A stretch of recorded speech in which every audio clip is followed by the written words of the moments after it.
Alhamdulillahirabbil alamin, nahmaduhu wa nasta'inuhu wa nastaghfiruh wa na'udzu billahi min syururi anfusina wa min sayyiati a'malina, may yahdihillahu fala mudilla lahu wa may yudlil fala hadiya lahu. Asyhadu an la ilaha illallah wa asyhadu anna Muhammadan abduhu wa rasuluh la nabiyya ba'da. Shalatu wassalamu ala Rasulillah la haula wala quwwata illa billah. Amma ba'du. Bapak dan Ibu sekalian yang dihormati oleh sesama, disayangi Rasulullah, dicintai oleh Allah Subhanahu wa taala, calon penghuni surga. Kita doakan agar Habib Husin Mulahela sehat selalu. Amin, amin, amin.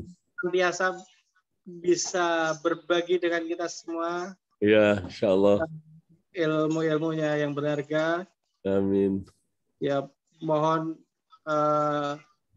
perkenannya Bapak Ibu sekalian bisa mendoakan agar usianya panjang dan sehat selalu. Amin, amin, amin, amin. Dan hari ini kita akan membahas materi part keempat ya. Ya. Ciri penghuni surga. Dan hari ini ada Bu Nur Asia Uno juga bergabung di sini. Masya Allah. Mbak Nur, apa kabar Mbak Nur? Nanti beliau akan bergabung. Insya Allah, Bib, tapi sudah ada akunnya. Yes. Ya. Karena beberapa waktu yang lalu Ibu Nur ini pergi menemani kakak di Amerika ya, dan sudah pulang. Alhamdulillah. Nah,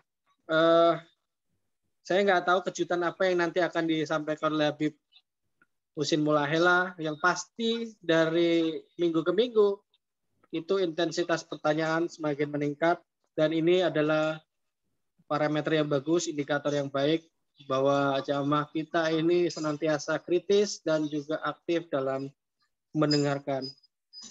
Tolong persiapkan Bapak dan Ibu hatinya dan juga alat tulis, barangkali ada ayat-ayat atau potongan-potongan hadis yang disampaikan oleh Habib yang bisa menjadi khasanah bagi kita.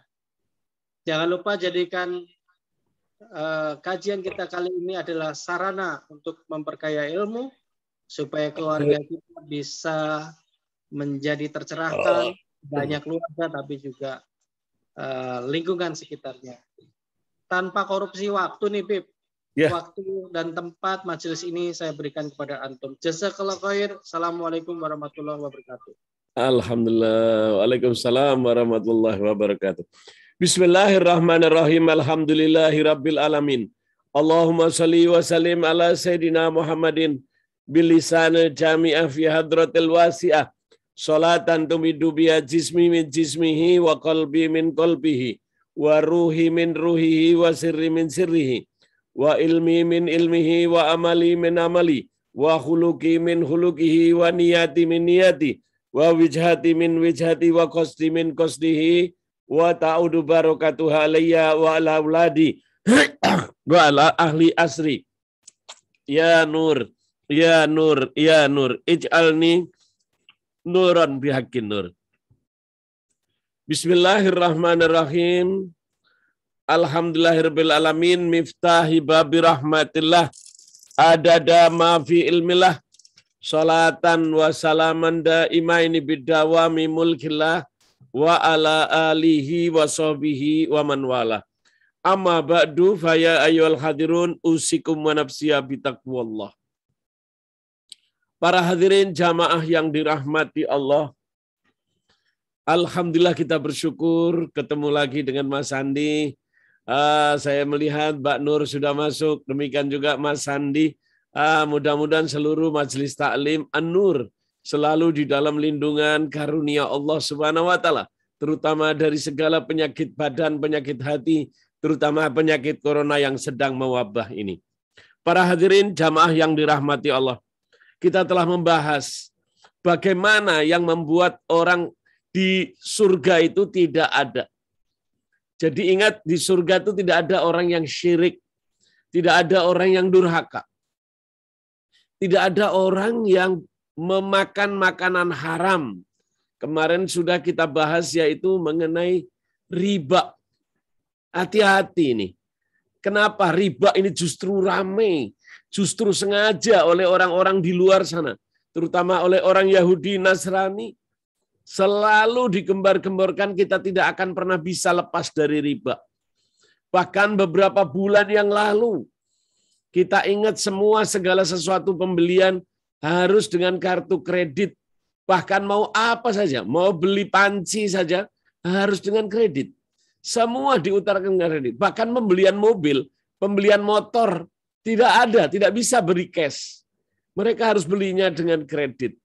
Sehingga kita sulit untuk keluar dari 3 itu. Kemarin sudah kita bahas. Sekarang yang keempat.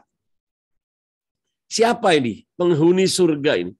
Penghuni surga adalah orang yang tidak pernah berbuat dolim. Dolim itu apa? Dolim itu kejahatan. Jangan berbuat jahat. Kejahatan ini bahaya. Kejahatan ini hati-hati.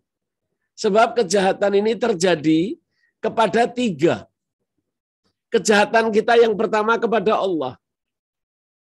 Kejahatan yang kedua kepada sesama manusia. Kejahatan yang ketiga kepada diri kita sendiri. Kenapa manusia masih berbuat jahat kepada dirinya? Bayangkan, inilah karena kedoliman. Kejahatan ini tanpa terasa telah meresap kepada diri kita. Tanpa kita sengaja. Karena apa? Karena kita tidak mempunyai ilmu. Karena kita tidak mulai ilmu itu mudah masuk ke dalam jiwa kita. Sehingga kita berbuat sesuatu yang menentang daripada kebaikan. Yaitu kedoliman. Jaga diri kita. Mari sama-sama. Selama kita akan berbuat dolim, tidak ada penghuni surga itu orang dolim. Bahaya. Kapan dolim ini pertama kali? Kedoliman itu pertama kali dibuat kapan? Pertama. Ini perlu kita tahu. Pertama kali kedoliman itu diperbuat di dalam Al-Quran dijelaskan oleh Allah. Kapan kedoliman ini? Manusia itu diberi oleh Allah semua kemuliaan. Sebagaimana disebut di dalam Al-Quran, suratnya di dalam surat 29 ayat 43, wa tilkal amthalu nadribuha linnas wa ma yaqiluha illal alimun. Semua apa yang ada di muka bumi ini semuanya untuk manusia. Semua untuk manusia. Ya, tetapi tidak akan bisa mengambilnya kecuali dengan ilmu. Tanpa ilmu kita tidak akan bisa mengambil kebaikan itu. Akhirnya apa? Tanpa ilmu kita akan menjadi kedoliman. Ini yang perlu kita pahami. Allah memberikan aturan-aturan di dalam kehidupan. Tetapi kalau manusia tidak mengambilnya dengan ilmu, naudzubillah, jangan sampai kita menjadi dolim. Oleh karena itu tugas seorang ayah, terutama orang tua, ayah dan ibu, harus mengajarkan anak, jangan sampai berbuat dolim. Sebagaimana diajarkan oleh Allah Subhanahu wa Ta'ala. Apa? Allah mengajarkan pertama kali kepada Nabi Adam. Hai Adam, inilah. Allah memberi pelajaran kepada Nabi Adam. Tetapi Nabi Adam pun bersama Siti Hawa berbuat kedoliman. Ini yang dilakukan. Pertama kali dari kakek kita. Nabi Adam. Sebagaimana disebut di dalam surat Al-Baqarah. Ayat 35. Siapa yang baca ini? Aska. Apa Mbak Nur? Assalamualaikum, Bib. Aska. Bacakan ya, Bib. Ya, silakan Mbak Aska. Surat kedua Al-Baqarah ayat 35. Auzubillahi minasyaitonirrajim. Bismillahirrahmanirrahim. Dan kami berfirman, wahai Adam, tinggallah engkau dan istrimu di dalam surga dan makanlah dengan nikmat berbagai makanan yang ada di sana sesukamu. Tetapi janganlah kamu dekati pohon ini. Nanti kamu termasuk orang-orang yang zalim. Allahu Akbar. Kebayang nggak, Aska, kalau Nabi Adam itu nurut saja. Ya, bersama Siti Hawa tidak makan itu buah kuldi. Wah, Allahu Akbar. Padahal manusia itu diberi apa saja boleh dimakan, Adam. Hai Hawa, silahkan. Apa saja boleh. Satu ini saja. Nah, tapi karena dia tidak memiliki apa ini? Ilmu. Loh kan sudah diberitahu berarti sudah dapat ilmu. Betul. Ilmu itu juga harus dikendalikan. Oleh apa? Harus ada 4 yang menjaga ilmu itu. Apa yang menjaga ilmu? As-saitonu. Akan diganggu oleh setan. Hati-hati, kalau kalian berilmu, hati-hati. Setan itu tidak akan pernah diam. Enggak akan. Akan membuat kacau Anda. Akan dibuat lupa. Akan dibuat segalanya oleh setan. Itu gangguan yang pertama. As-saitonu. Wan nafsu. Yang kedua nafsu. Bayangkan kita sudah tahu dengan ilmu tadi, tetapi kalau nafsunya tidak dikendalikan, hancur juga. Hancur juga. Dikendalikan. Kita harus mengendalikan nafsu. Agar kita tidak berbuat zalim. Padahal kita sudah tahu. Sebab apa yang kita kerjakan kedzaliman itu, sesuatu yang sudah tahu, tetapi kita tidak bisa menahannya. Bayangkan karena nafsu, semua boleh. Cuman satu ini. Orang kalau yang dilarang itu biasanya penasaran. Kayak lagunya Oma Irama. Penasaran melihat buah kuldi ini. Semua kok boleh. Aska, kalau saya ditanya di surga, pinginnya Mbok minta yang enak-enak, Todam. Adam, mintalah jus mangga, jus apel. Banyak yang nikmat-nikmat. Bahkan buah-buahan di sana semua banyak. Tetapi karena nafsunya Nabi Adam dan Siti Hawa, maka tidak akan bisa tertahan. Akhirnya mereka berdua berbuat dolim. Berbuat dolim. Bayangkan dikasih yang enak, semua boleh.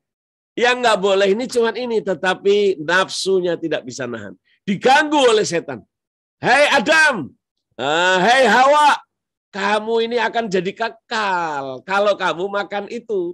Oleh karena itu kamu nggak boleh makan itu, karena kamu bisa mati. Masya Allah, setan udah gangguin.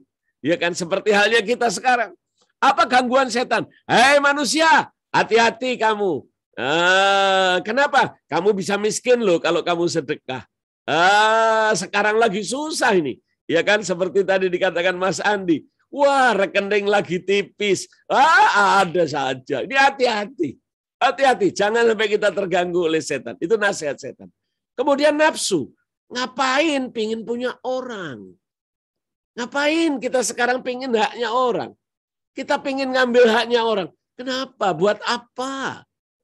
Kita ini walaupun sekaya apa saja Mas Andi, kita makannya ya segitu-segitunya. Nggak ada karena dia orang kaya dia bisa makan sampai 5 kali. Oh, karena dia orang kaya dia bisa... Tidak. Tidak, semua sama. Hanya memenuhi perut sekedarnya. Padahal perut itu adalah tempat yang paling jelek. Tidak ada tempat yang lebih jelek, kata Rasulullah, yaitu perut. Oleh karena itu jangan terlalu diisi dengan yang jahat. Jangan diisi dengan kedzaliman. Ini hati-hati nih, yang kedua nafsu ini. Waduh, kita kepingin seperti orang. Wah, kepingin.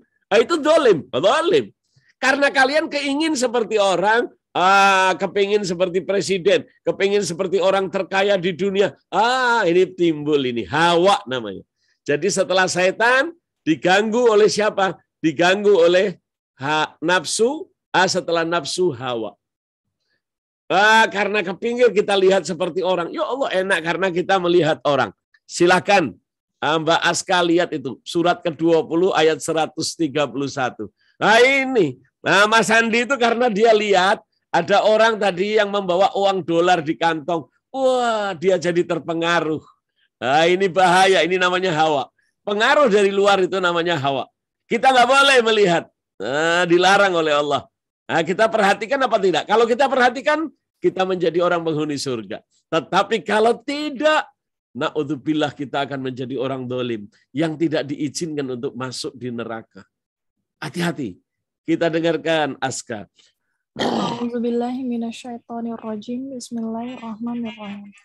Dan janganlah engkau tujukan pandangan matamu kepada kenikmatan yang telah kami berikan kepada beberapa golongan dari mereka. Ya. Sebagai bunga kehidupan dunia. Agar kami uji mereka dengan kesenangan itu.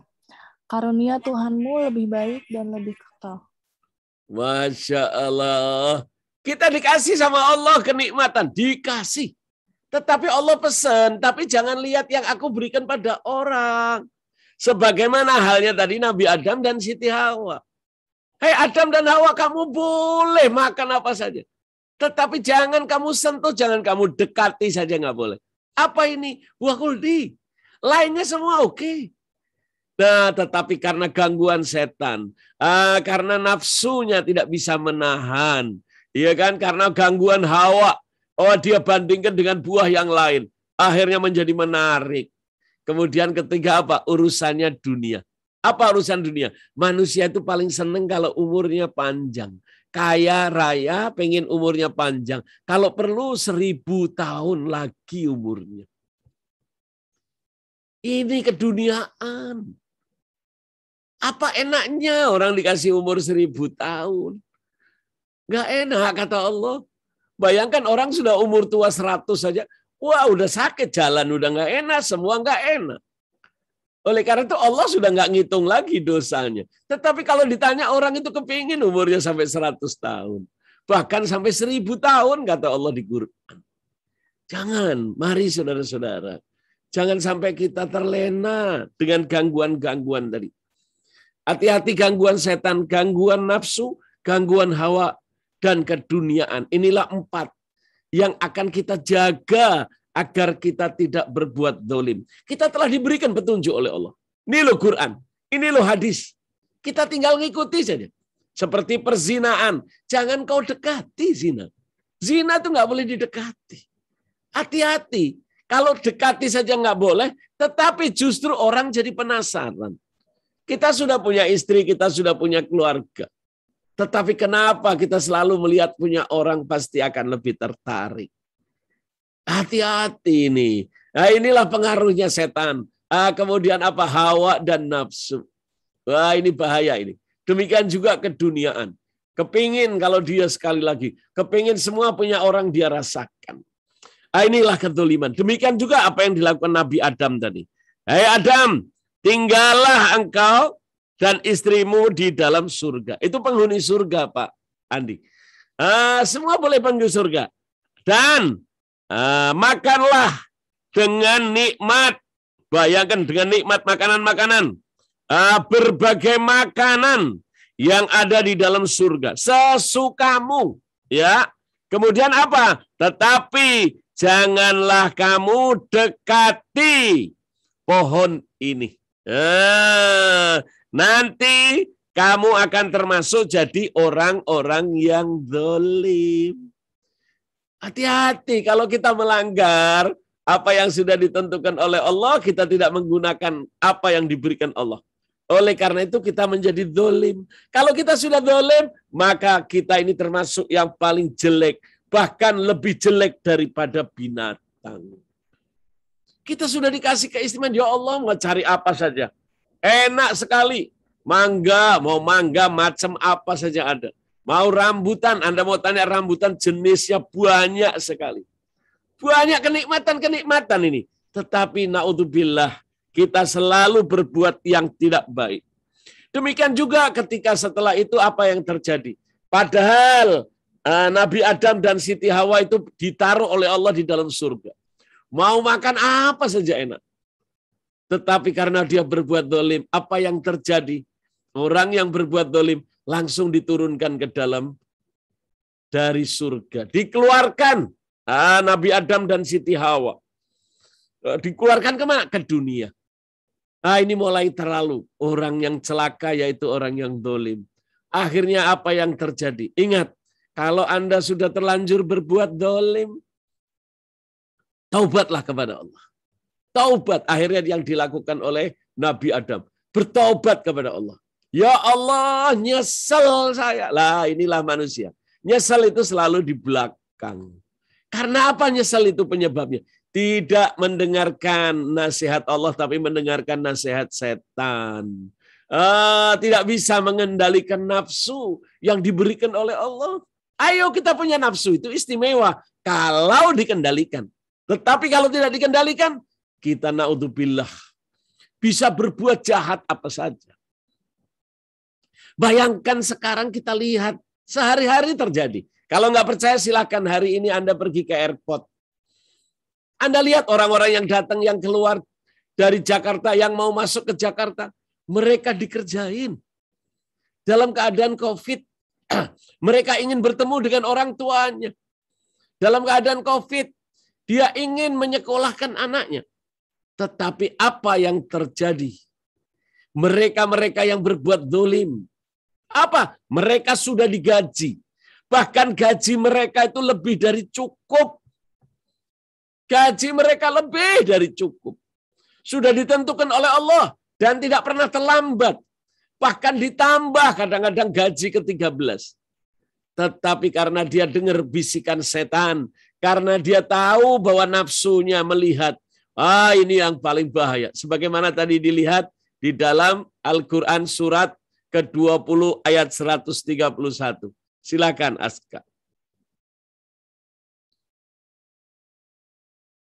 Auzubillahiminasyaitonirrajim. Bismillahirrahmanirrahim.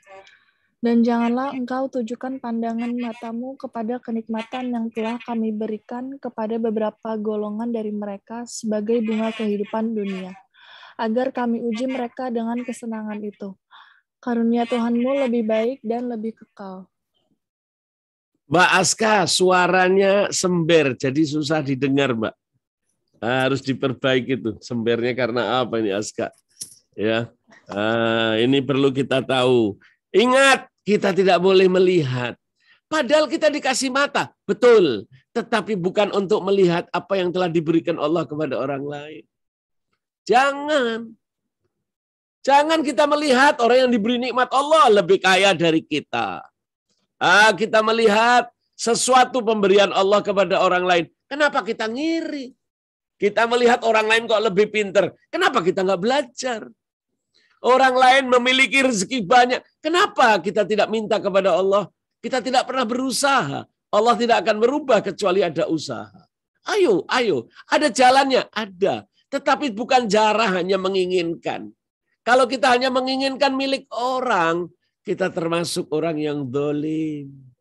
Hati-hati.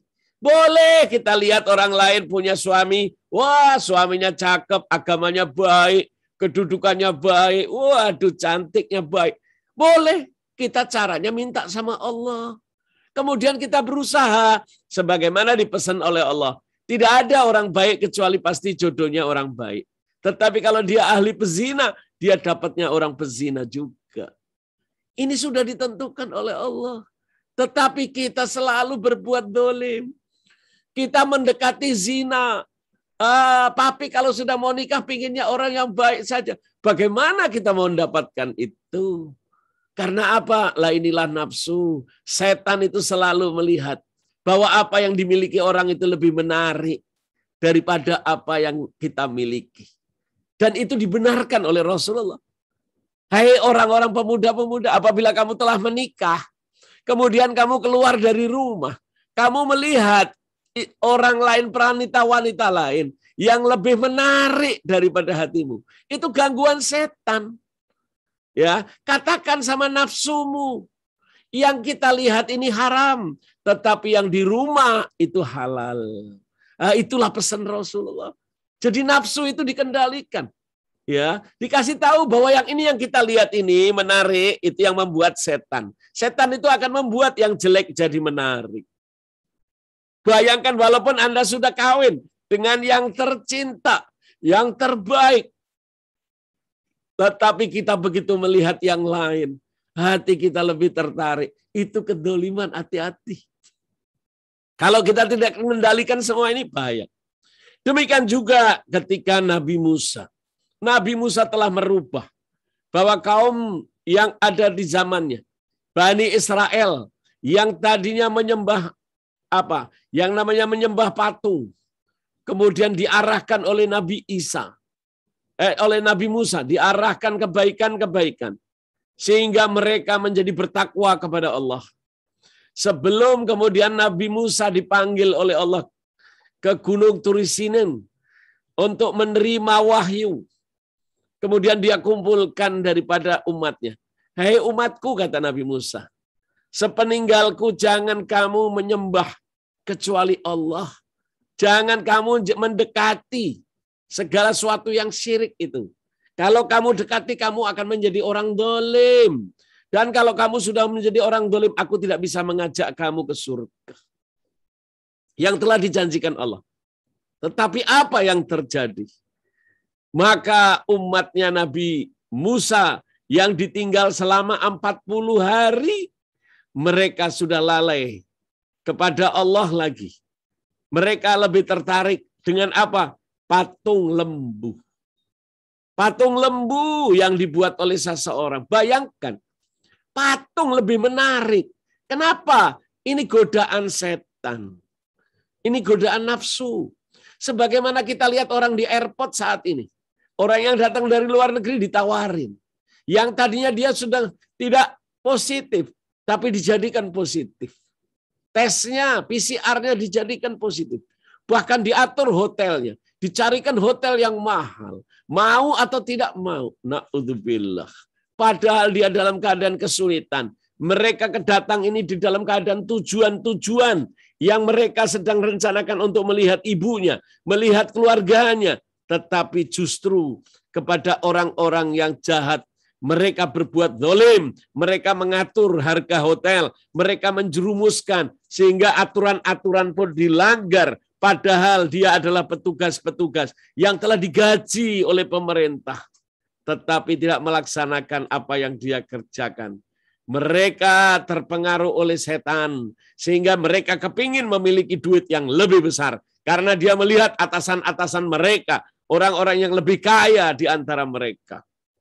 Akhirnya apa yang terjadi? Mereka mengadakan penipuan. Ya, merusak. Yaitu apa? Tes-tesnya diganti. Yang tadinya negatif dijadikan positif. Dijadikan hal-hal yang lain. Untuk apa? Mengatur menjadi celaka. Hati-hati. Demikian ini yang terjadi pada zaman Nabi Musa. Akhirnya setelah sepeninggal Nabi Musa, maka orang-orang pengikutnya pindah, yaitu menyembah patung dari sapi yang tercetak dari emas. Akhirnya apa yang sudah dijanjikan oleh Nabi Musa? Nabi Musa marah kepada adiknya, kepada saudaranya, kepada keponakannya, yaitu Nabi Harun. Kenapa mereka tidak bisa menjaga? Itulah yang dijelaskan oleh Allah di dalam Al-Quran. Surat Al-Baqarah ayat 51. Dan ingatlah, ketika kami menjanjikan ya kepada Nabi Musa. Ayo silakan Mas, Mbak Aska. A'udzubillahi minasyaitonirrajim. Bismillahirrahmanirrahim. Dan ingatlah ketika kami menjanjikan kepada Musa 40 malam. Ya. Kemudian kamu Bani Israel menjadikan patung anak sapi sebagai sesembahan setelah kepergiannya dan kamu menjadi orang yang zolim. Ya. Masya Allah. Ngeri betul ini. Bayangkan yang tadinya sudah beriman. Sama seperti halnya kita. Kalau kita Islam, kita iman, kita tidak dijaga. Kita bisa menyembah yang namanya rupiah. Kita bisa menyembah yang namanya dolar. Kita bisa menyembah namanya pekerjaan. Kita bisa menjadikan Tuhan itu lain. Itulah orang yang disebut orang dolim. Kedoliman inilah yang telah menjanjikan surga. Yang melepaskan orang yang dolim itu wajib keluar dari surga. Sebagaimana Nabi Adam dan Siti Hawa yang hidupnya enak dulu di dalam surga. Tetapi ketika berbuat dolim, dilemparkan keluar. Celaka. Ingat, inilah ketika Nabi Musa berkata kepada kaumnya, wahai kaumku, kamu benar-benar telah mendolimi. Aku tidak bisa menjanjikan lagi surga. Jadi orang berbuat dolim, jangan. Kalau Anda sudah tahu dipelihara, walaupun Anda tahu, tetapi oleh Allah tidak diberi namanya furqan. Furqan itu petunjuk Allah untuk membedakan mana ini hal baik, ini hal jelek. Itu namanya furqan. Mereka tidak akan diberi oleh Allah furqan. Tapi oleh kalau itu mintalah kita kepada Allah. Agar Allah memelihara kita, menjaga nafsu kita, menjaga kita dari gangguan setan, menjaga kita dari dunia yang selalu mencelakakan. Sehingga Allah akan memberikan furqan kepada siapa yang Dia cintai. Itulah caranya. Bayangkan sekarang apa yang tidak terjadi.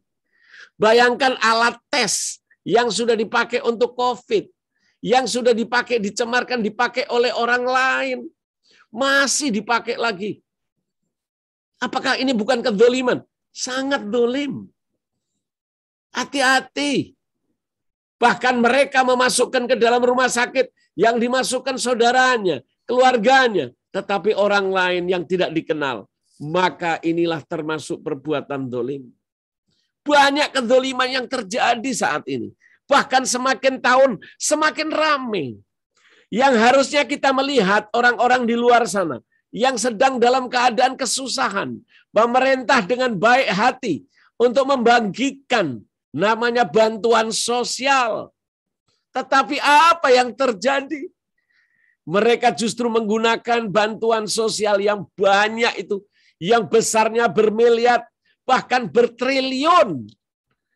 Tidak dibagikan dengan cara yang baik. Bahkan dikorupsi. Padahal orangnya apa? Pengusaha kaya. Memiliki rumah yang benar. Memiliki rumah yang baik. Memiliki mobil yang baik. Tetapi kedzaliman, hati-hati. Jaga. Jangan dekati kedzaliman ini. Hati-hati, padahal dia kaya. Kurang apa sebetulnya digajinya sudah mahal. Dikasih fasilitas jadi menteri itu dapat fasilitas. Dapat rumah, dapat mobil, dapat fasilitas apa? Cukup. Lebih dari cukup. Gajinya besar. Tetapi dia begitu melihat yang lebih besar yang diberikan Allah. Dia tidak terhadap padahal kedzaliman. Kenapa? Ini yang dia bantu harusnya.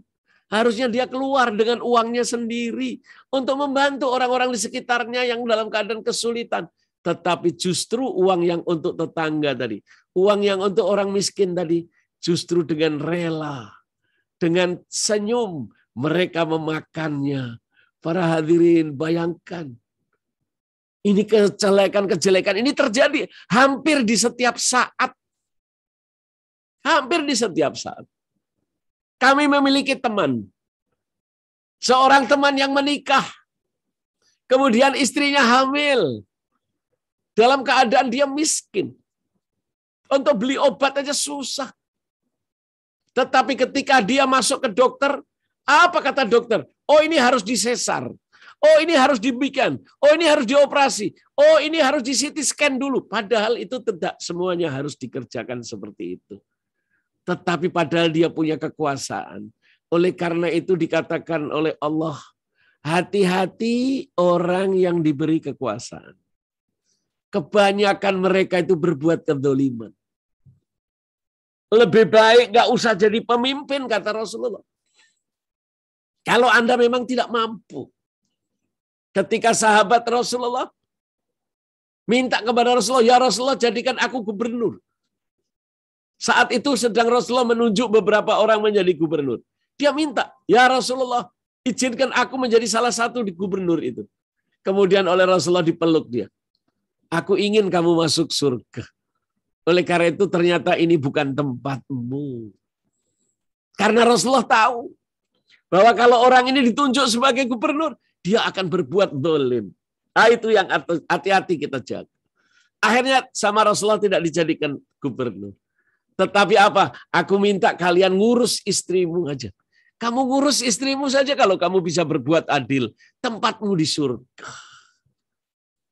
Hati-hati kezaliman terjadi di mana-mana. Apa saja. Terutama orang yang diberi kekuasaan atas orang lain. Atas haknya orang lain. Bayangkan ini. Apa yang harusnya diberikan kepada orang-orang miskin yang sudah ditentukan oleh pemerintah, maka diambil juga bagian itu. Para hadirin jamaah yang dirahmati Allah. Kenapa demikian itu? Karena mereka tidak bisa mengendalikannya. maka jagalah pengendalian. Ingat ketika Nabi Musa memerintahkan, wahai kaumku, kamu benar-benar telah mendolimi dirimu sendiri. Mereka menjadikan dirinya. Jadi kedoliman itu ada 3. Dolim kepada Allah, dolim kepada sesama, dan dolim kepada diri sendiri. Bayangkan, coba kita gunakan akal. Kita menggunakan mata, kita gunakan telinga. Bayangkan patung dari besi atau dari emas. Apakah dia bisa membantu dirinya sendiri? Tidak. Untuk dirinya sendiri saja, patung itu tidak bisa membantu. Apalagi kita mau minta kepada patung. Alangkah celakanya masa manusia minta kepada patung. Apakah masuk di akal? Kita jadikan Tuhan itu siapa? Manusia juga.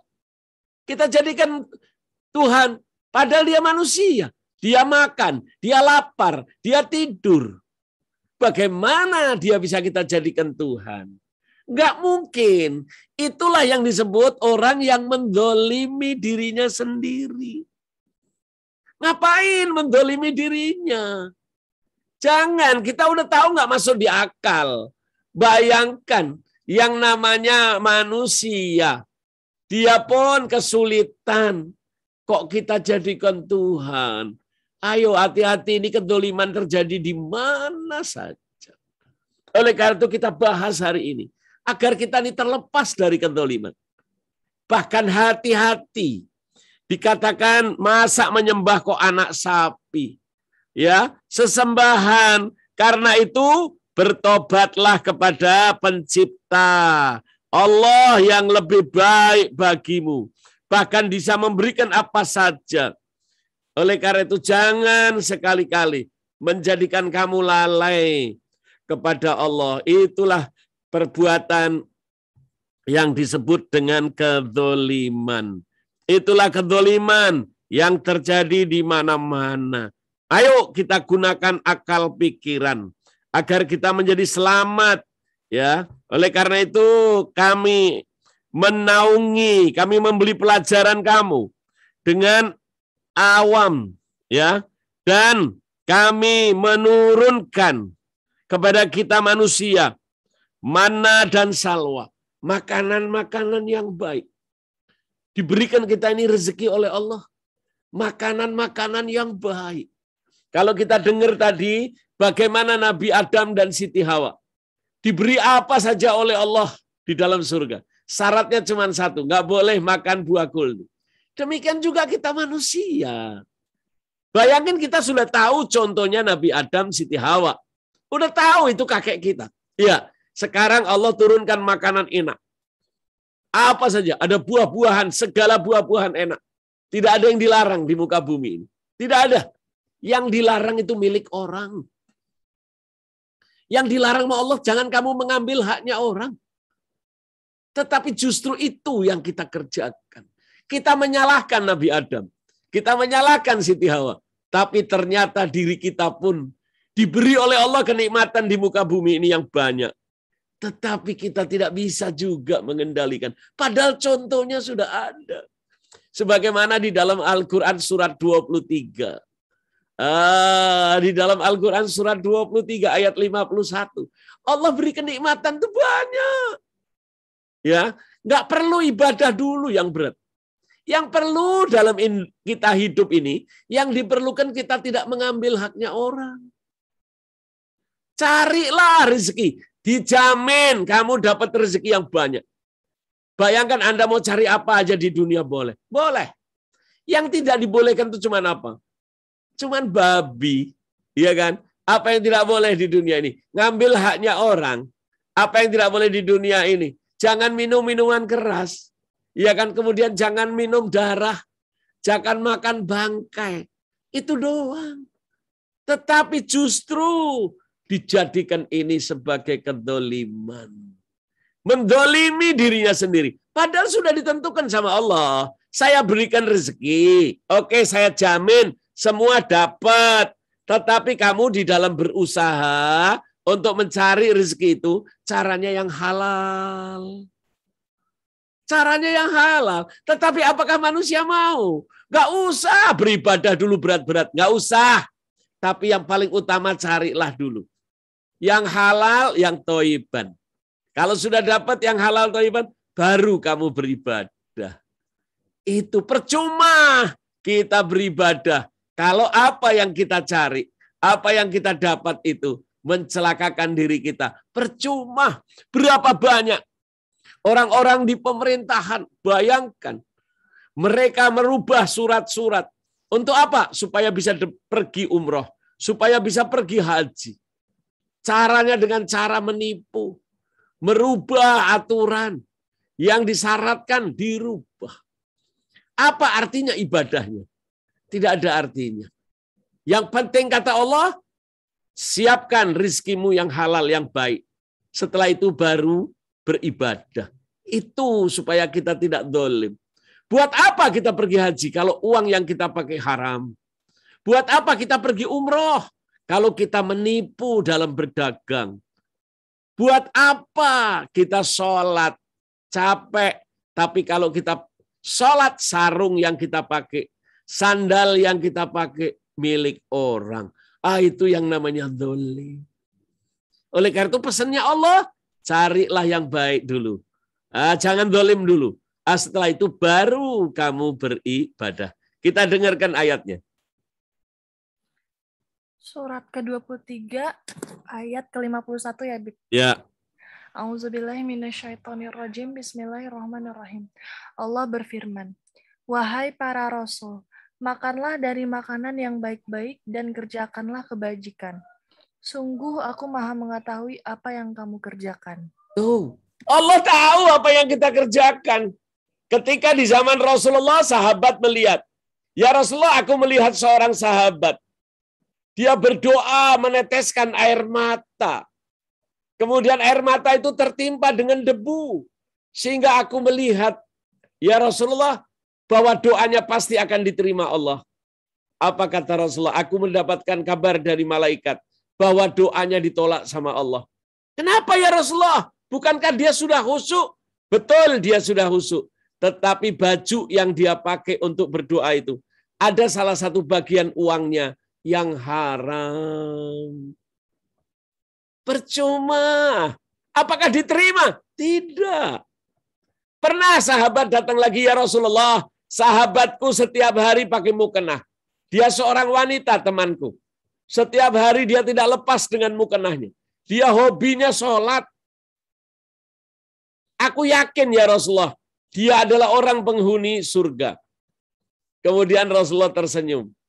Ketahuilah bahwa sahabatmu tadi, dia penghuni neraka. Kaget dia. Ada apa ya Rasulullah? Sedangkan saya melihat, dia tuh hobinya sholat, kemana-mana pakai mukena terus. Betul, dia ahli ibadah, tidak diragukan. Tetapi coba tanya, bagaimana keadaan dirinya terhadap tetangganya? Ternyata dia menyakiti hati tetangganya, sehingga Allah masukkan dia ke dalam neraka. Itulah namanya kezaliman. Banyak kejadian yang orang itu lalai.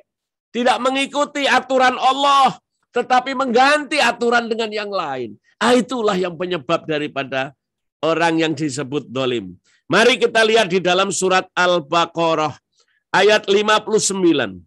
Lalu orang-orang yang zalim itu, kenapa mereka zalim itu? Kita dengarkan. Surat Al-Baqarah ayat 59. A'udzubillahi minasyaitonirrajim. Bismillahirrahmanirrahim. Lalu orang-orang yang zalim mengganti perintah dengan perintah lain yang tidak diperintahkan kepada mereka.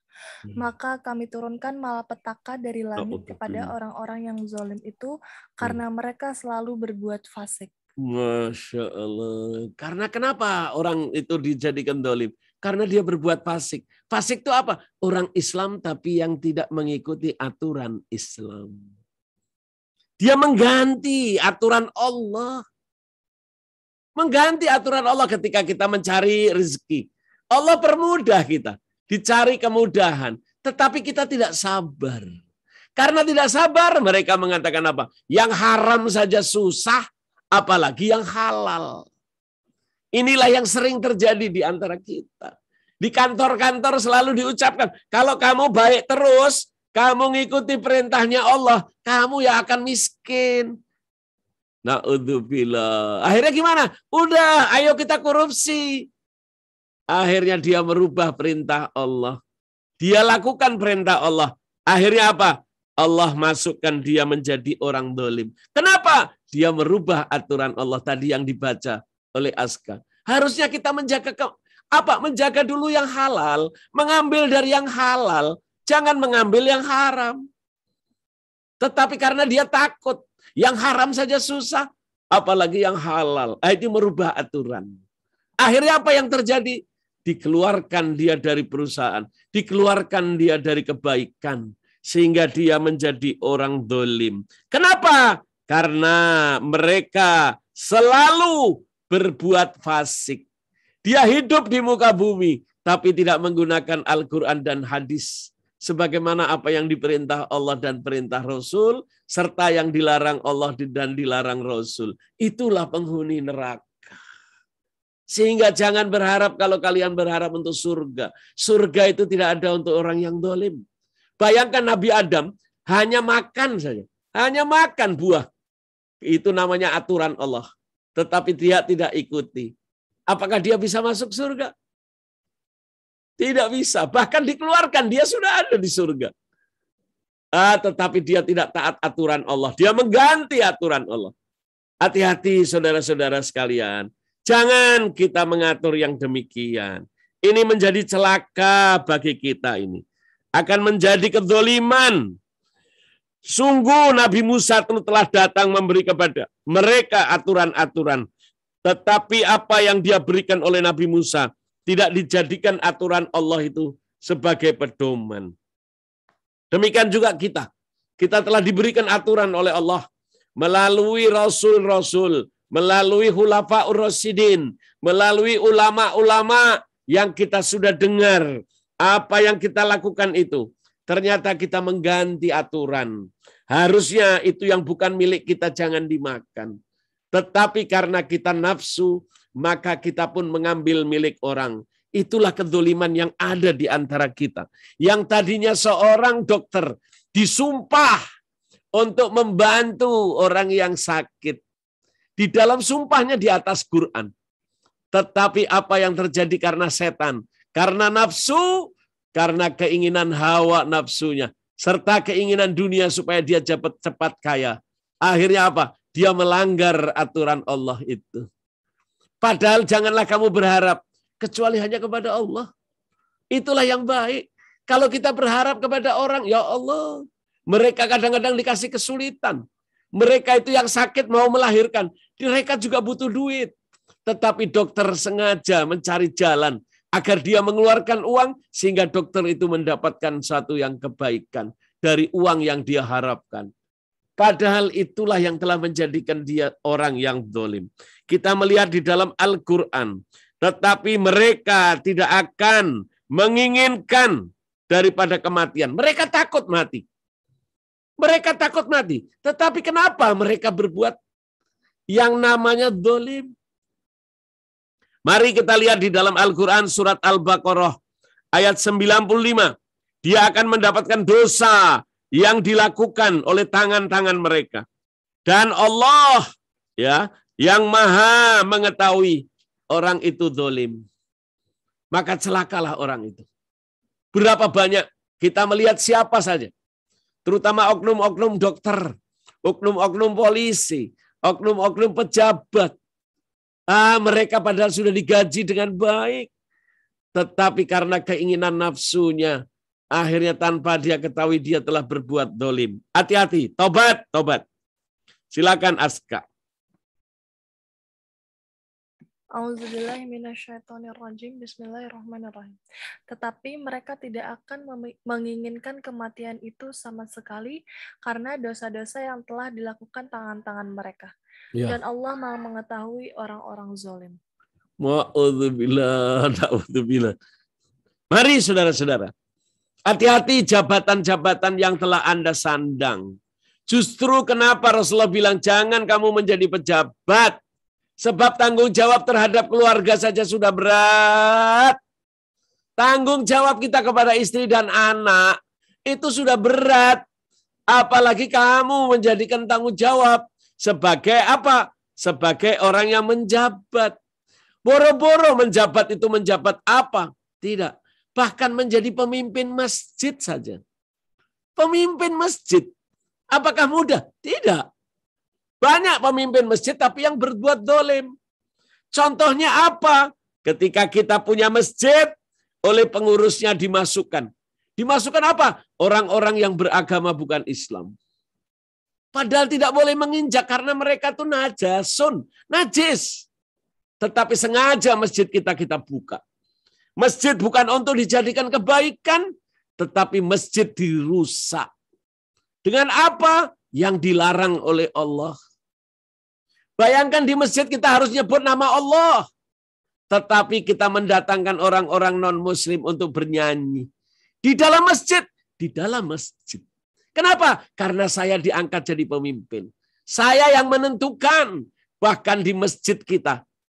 Kita masukin orang-orang non-muslim untuk bernyanyi. Alasannya apa? Toleransi. Dari mana kita disebut toleransi? Inilah orang yang tidak menggunakan ilmu. Toleransi itu apa? Toleransi itu kita menghargai, dia punya Tuhan, biarkan dia menyembah Tuhannya. Kita punya Tuhan, kita sembah Tuhan kita. Jangan kita ganggu mereka, janganlah mereka juga mengganggu kita. Itu namanya toleransi. Tetapi sekarang dirubah. Aturan Allah dirubah. Padahal sudah dijelaskan. Kita tidak perlu menyembah Tuhan mereka. Mereka juga tidak perlu menyembah Tuhanmu. Kamu berbaik hati saja. Jangan kamu menyakiti dia. Bahkan jangan kamu caci maki agama mereka. Tetapi apa yang terjadi di masjid kita di Indonesia? Didatangkan orang non-muslim ke dalam masjid. Mereka memadukan paduan suara. Ketika lebaran ditarik mereka dari gereja-gereja. Untuk didaftar masuk ke dalam masjid, mereka melantunkan lagu-lagu. Apakah ini yang disebut kedoliman? Hati-hati. Kenapa? Karena yang menjadi pemimpin kita. Kulukum ro'in. Wa kulukum mas'ulin an ro'iyati. Setiap kalian adalah pemimpin. Pemimpin terhadap dirimu sendiri. Pemimpin terhadap istri dan keluarga. Dan kalian akan diminta tanggung jawab.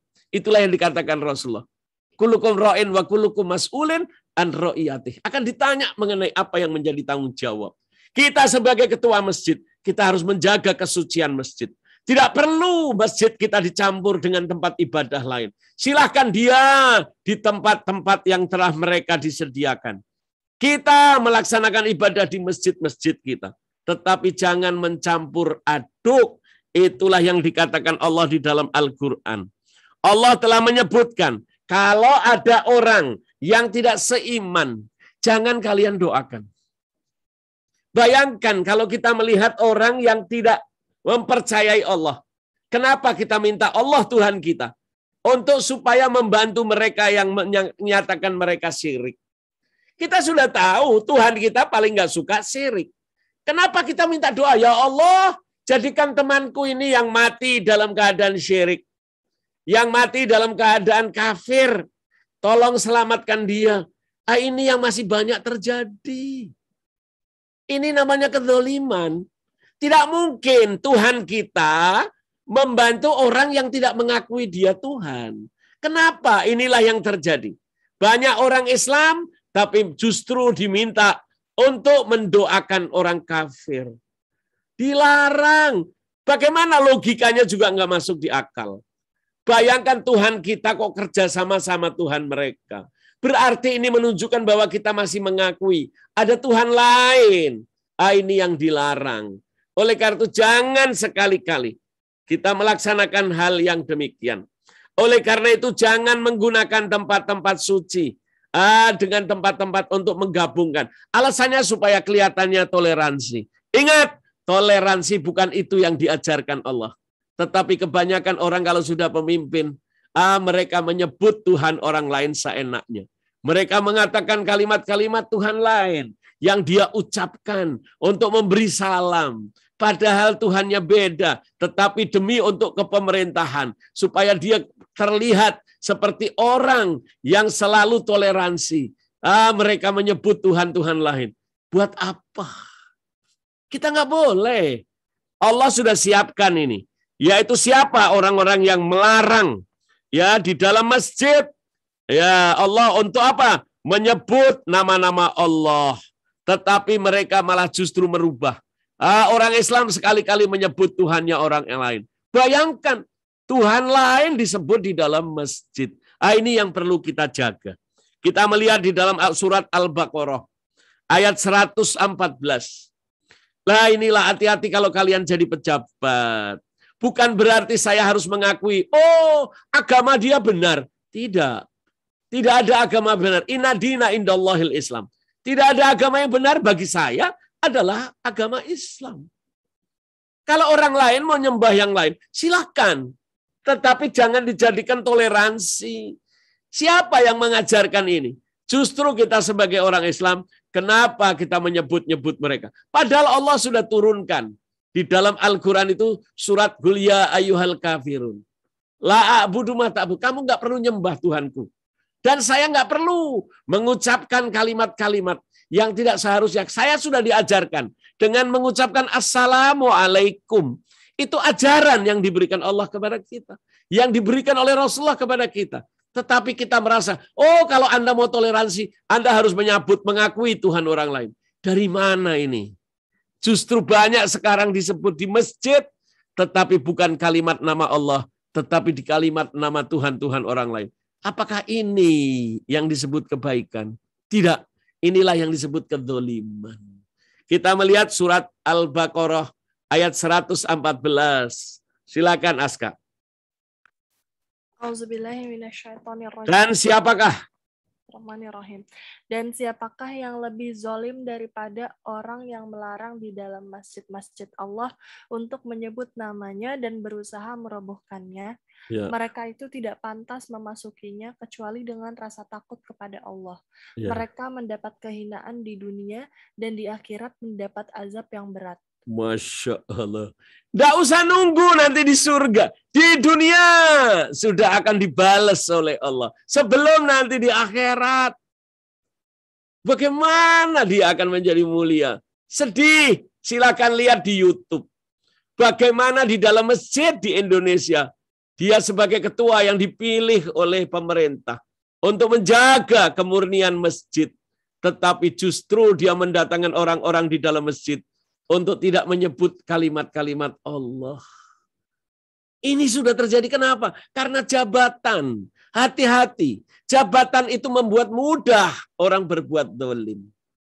Contohnya Mas Andi. Kalau dia sebagai karyawan biasa, dia akan lebih ringan.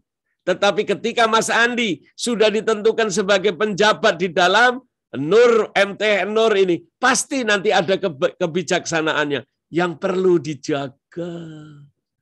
Jangan sampai salah. Ini hati-hati. Bayangkan masjid justru harusnya dipakai untuk nyebut nama Allah. Yang sudah diajarkan oleh Allah menyebutnya. Tetapi karena apa? Karena pengaruh setan, pengaruh nafsu. Kamu kalau nggak ngucapkan kayak gini, kamu tidak akan disebut oleh orang toleransi. Sehingga nanti kamu tidak lama menjabat. Karena takut dengan jabatan, lebih takut daripada Allah. Akhirnya dia menggunakan kalimat-kalimat yang bukan menyebut nama Allah. Di dalam masjid, ya. Alangkah sedih ini. Di dalam masjid masih menyebut nama bukan Allah. Apa kata Allah? Mereka itu adalah siapa yang lebih dolim? Siapa yang lebih dolim dari orang yang demikian? Enggak ada. Inilah dolim yang ngetop. Kenapa kita berani melanggar hal ini? Alasannya apa? Supaya saya disebut sebagai orang toleransi. Apakah cara ini yang diajarkan Allah? Padahal Allah telah memberi di dalam Al-Quran. Qul ya ayyuhal kafirun. Surat Qul ya ayyuhal kafirun. Sudah dijelaskan bagimu agamamu, bagiku agamaku. Jangan sampai aturan dari agama kita justru kita ganti dengan aturan agama lain. Bahkan Allah pesan loh di dalam Al-Quran. Jangan kamu caci maki Tuhan orang. Biarkan dia menyembah Tuhan itu. Karena memang Allah telah berikan kepada dia kesesatan. agar mereka memang telah ditentukan Allah sesat. Kita jangan ikut-ikutan. Kita mempunyai aturan yang ditentukan oleh Al-Quran dan hadis. Bukan dengan cara-cara kita yang akhir-akhir ini semakin membuat kita celaka.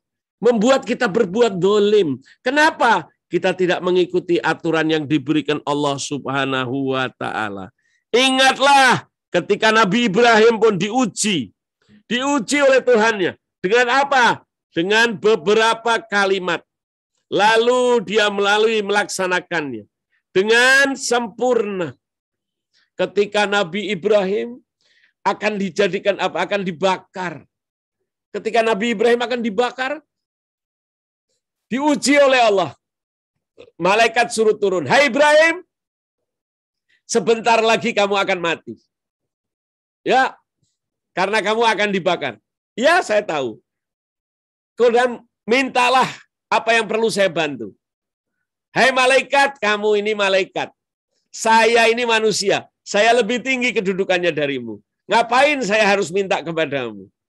Kalau memang saya harus minta bantuan, saya akan minta kepada Allah. Oke, karena nama malaikat. Kalau memang betul, sekarang mintalah kepada Allah.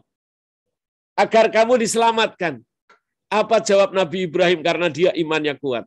Hai malaikat, Tuhanku itu maha mendengar. Maha tahu. Aku tidak akan ada di tempat ini kecuali memang sudah ditentukan oleh Tuhanku. Kalau memang Tuhanku itu ingin agar aku terbakar, aku ridho.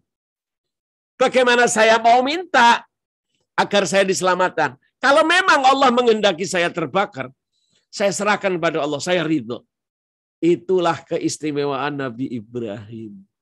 Begitu kuatnya imannya. Kalau kita mungkin diuji demikian, Masya Allah kita kalau perlu bisa pindah agama. Tapi apa yang terjadi pada Nabi Ibrahim? Tidak goyah. Bayangkan api yang menyala-nyala, bahkan api terbesar yang ada di muka bumi. Tetapi tidak menggoyahkan imannya Nabi Ibrahim. Imannya Nabi Ibrahim tetap kuat. Tidak goyah. Dia tidak mau berbuat zalim. Meminta-minta sesuatu adalah kurang baik. Sebab dia tahu betul bahwa Allah itu maha melihat. Allah maha mengetahui. Allah maha bijaksana. Maka apa kata Nabi Ibrahim kepada malaikat? Hei malaikat, kalau memang Allah menghendaki aku ini terbakar, aku ridho kepada Allah. Kemudian Allah perintahkan, hei api, jadilah api yang dingin. Bukan cuma dingin api itu, tapi yang dingin dan menyehatkan. Kalau dingin, maka menjadi es Nabi Ibrahim. Tetapi dingin yang menyehatkan. Sehingga Nabi Ibrahim bisa jalan-jalan di atas api yang besar. Inilah kekuasaan Allah yang imannya di dalam diri Nabi Ibrahim sangat kuat. Bagaimana iman kita? Apakah iman kita sekuat nama Ibrahim? Oleh karena itu Rasulullah paling senang. Apa? Kalau bersolawat dimasukkan nama Nabi Ibrahim. Allahumma barik lana di dalam doanya solawat. Rasulullah mengajarkan. Setelah kita at-tahiyat selesai suruh nama. Allahumma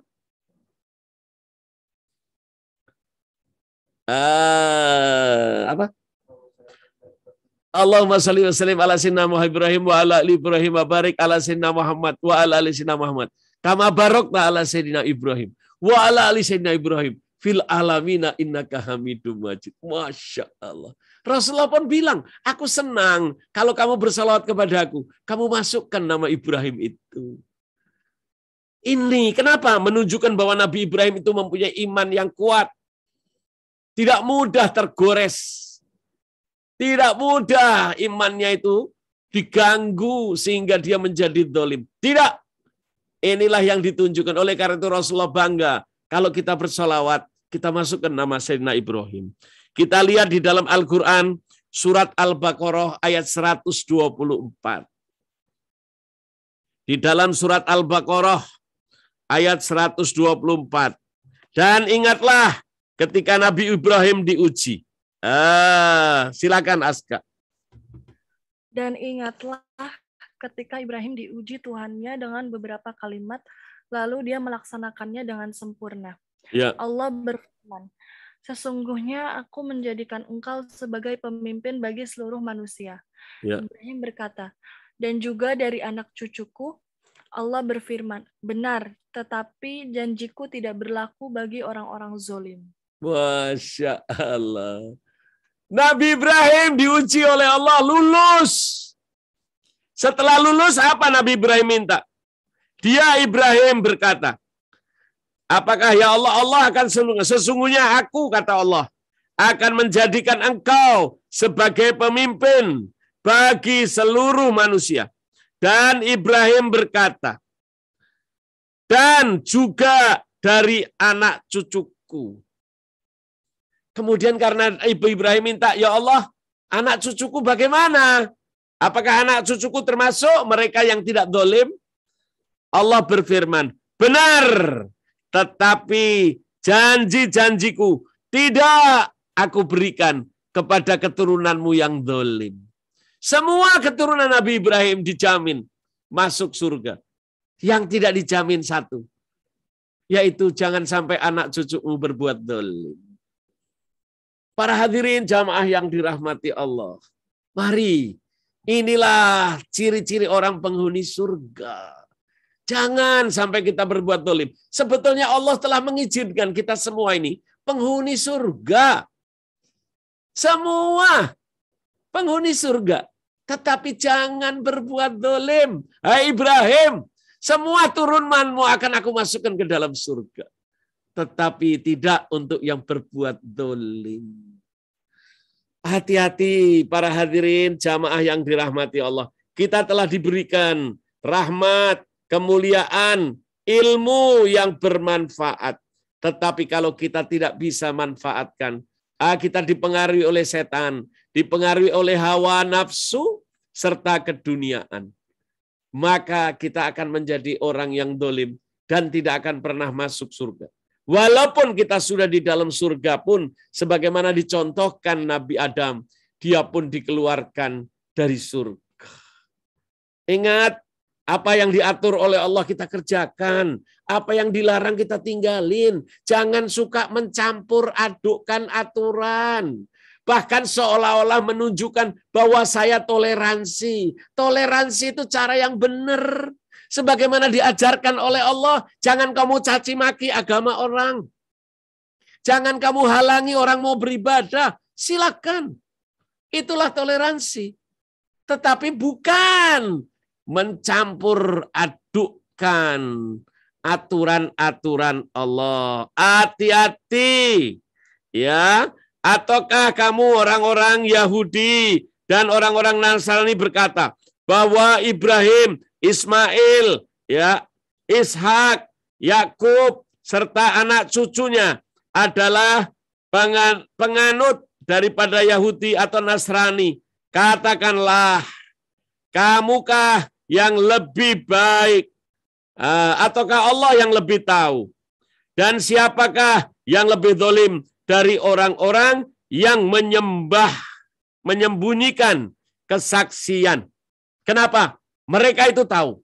Orang-orang Yahudi, orang-orang Nasrani, apa yang disampaikan oleh nabi-nabi tadi, dari mulai nabi-nabi Ibrahim, Ismail, Ishak, Yakub, dan semua turunannya, telah mengetahui bahwa yang pantas disembah Allah.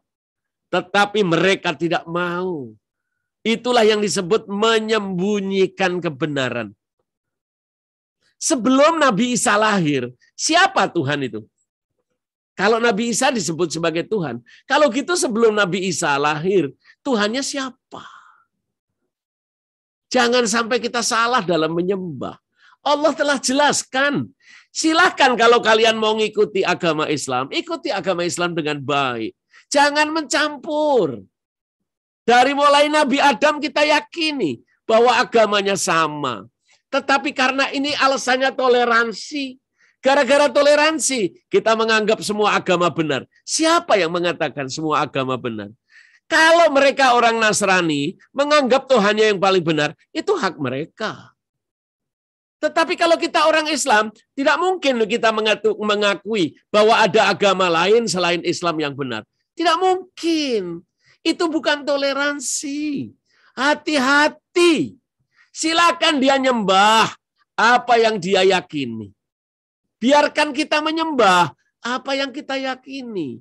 Itu yang namanya toleransi. Bukan kita ikut menyembah apa yang dia sembah.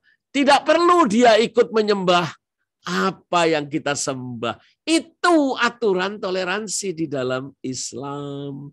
Jangan sampai gara-gara kalimat itu Anda menjadi zalim. Ini kita lihat di dalam Al-Quran. Surat Al-Baqarah ayat 140. Hati-hati, hati-hati. Ya. Silakan. Surat Al-Baqarah ayat 140. Mereka telah dibeli kitab oleh Allah.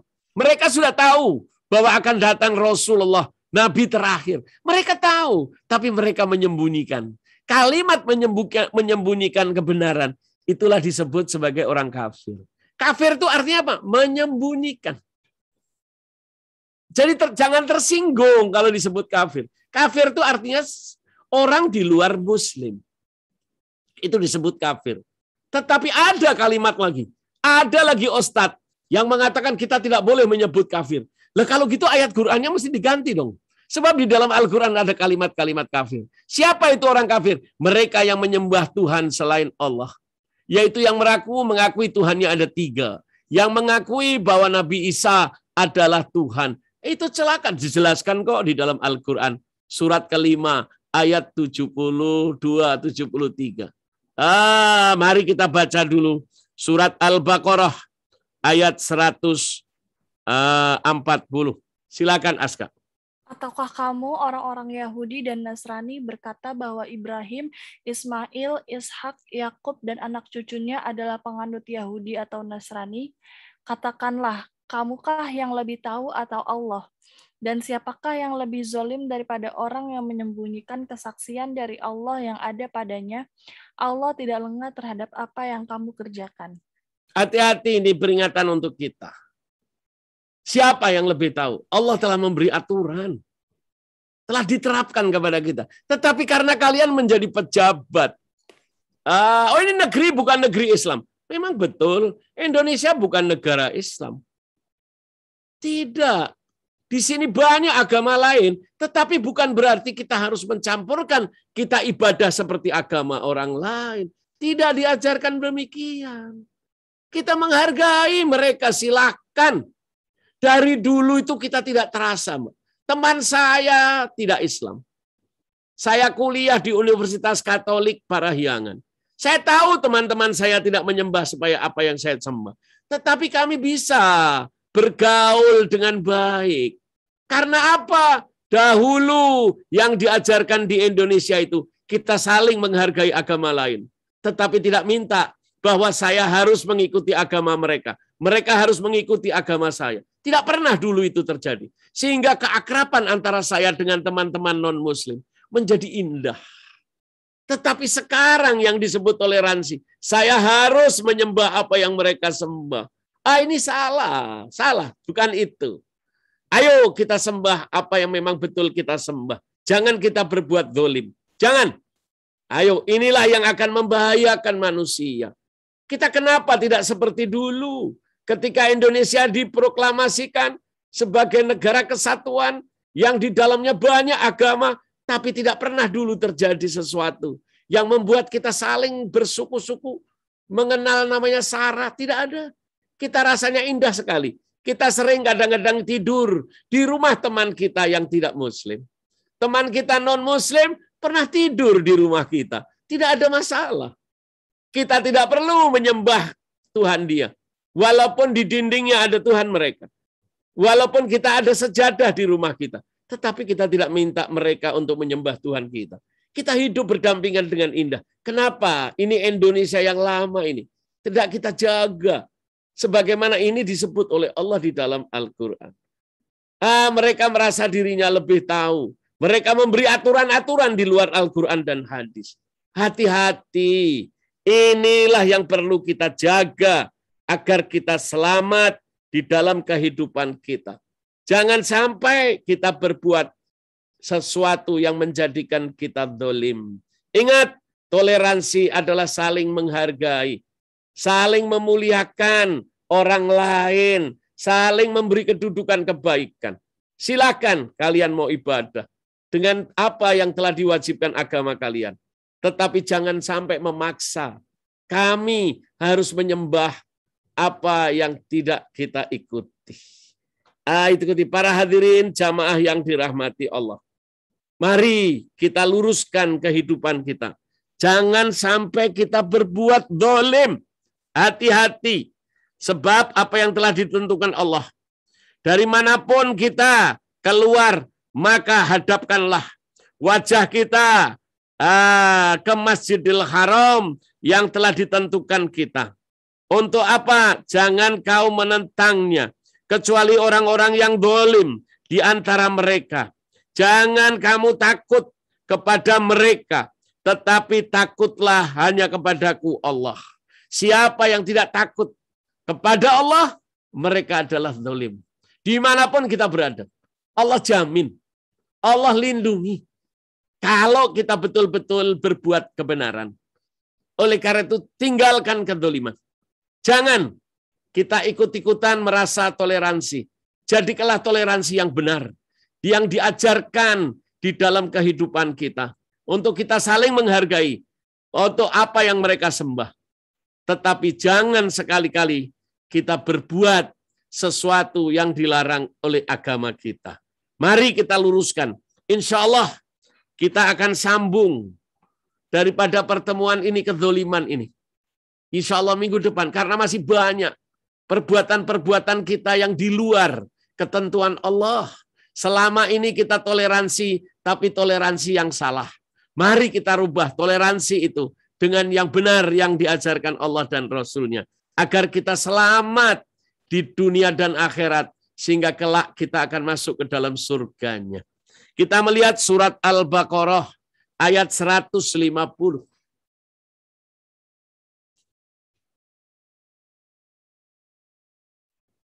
Auzubillahi minasyaitonirrajim. Bismillahirrahmanirrahim. Dan dari manapun engkau Muhammad keluar, maka hadapkanlah wajahmu ke arah Masjidil Haram. Dan di mana saja kamu berada, maka hadapkanlah wajahmu ke arah itu agar tidak ada alasan bagi manusia untuk menentangmu kecuali orang-orang yang zalim di antara mereka.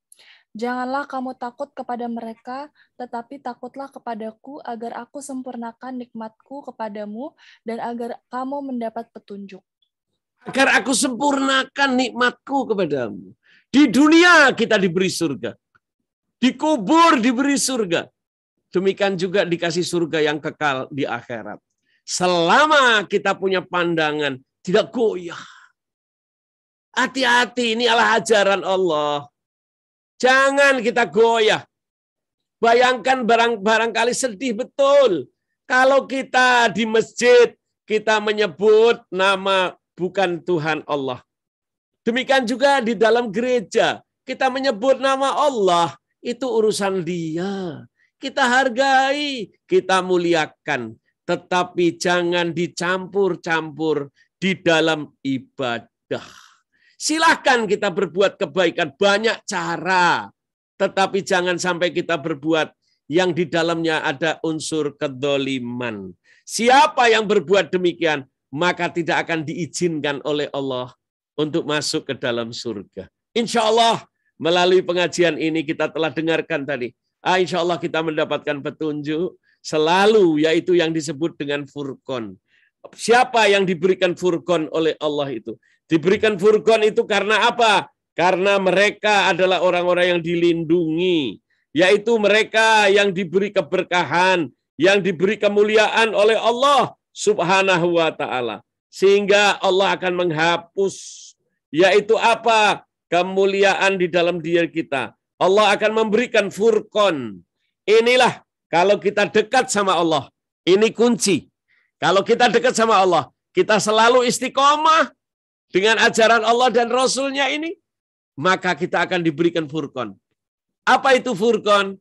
Mari kita dengarkan terakhir sebagai penutup hari ini. Surat ke-8 ayat 29. Insya Allah kalau kita betul-betul tidak berbuat dolim, Allah akan menjadi pelindung kita dan memberi Furqan. Furqan itu satu petunjuk kebenaran. Allah akan lindungi kita. Tapi kalau kita betul-betul tidak zalim. Kita dengarkan surat 8 ayat 29 sebagai penutup pengajian hari ini. Auzubillahi minasyaitonirrajim. Bismillahirrahmanirrahim.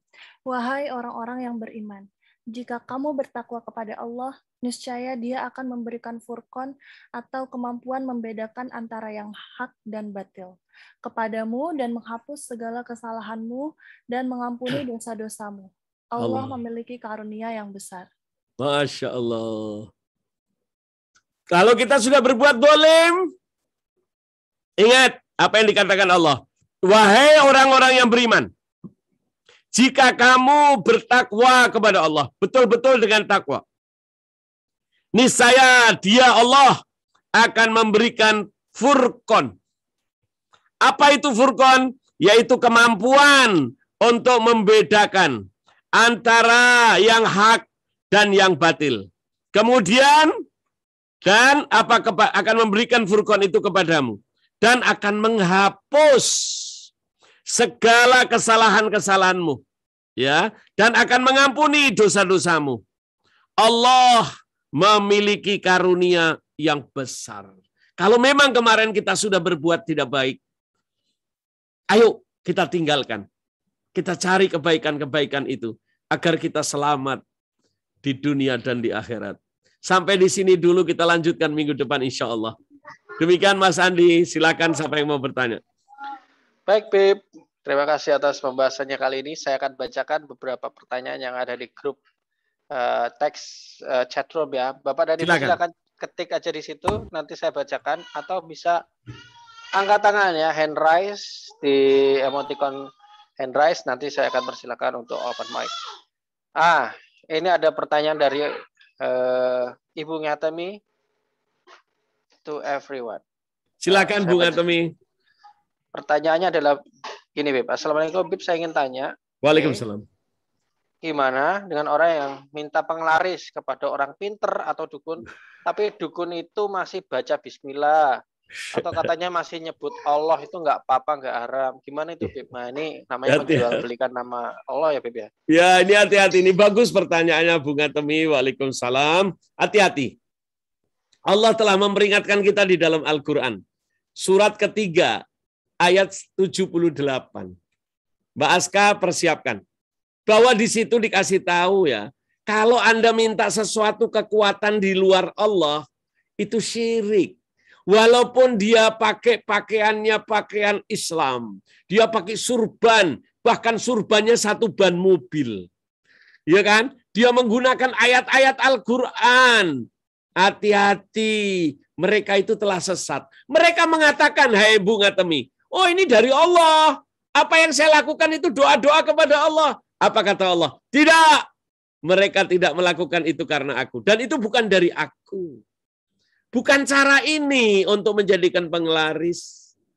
Ingat, Allah pesankan kita ucapkan sebagaimana diperintah Rasul. Perbanyaklah pengertian mengenai la haula wala quwata illa billah. Tidak ada kekuatan apapun kecuali semua bersumber pada Allah.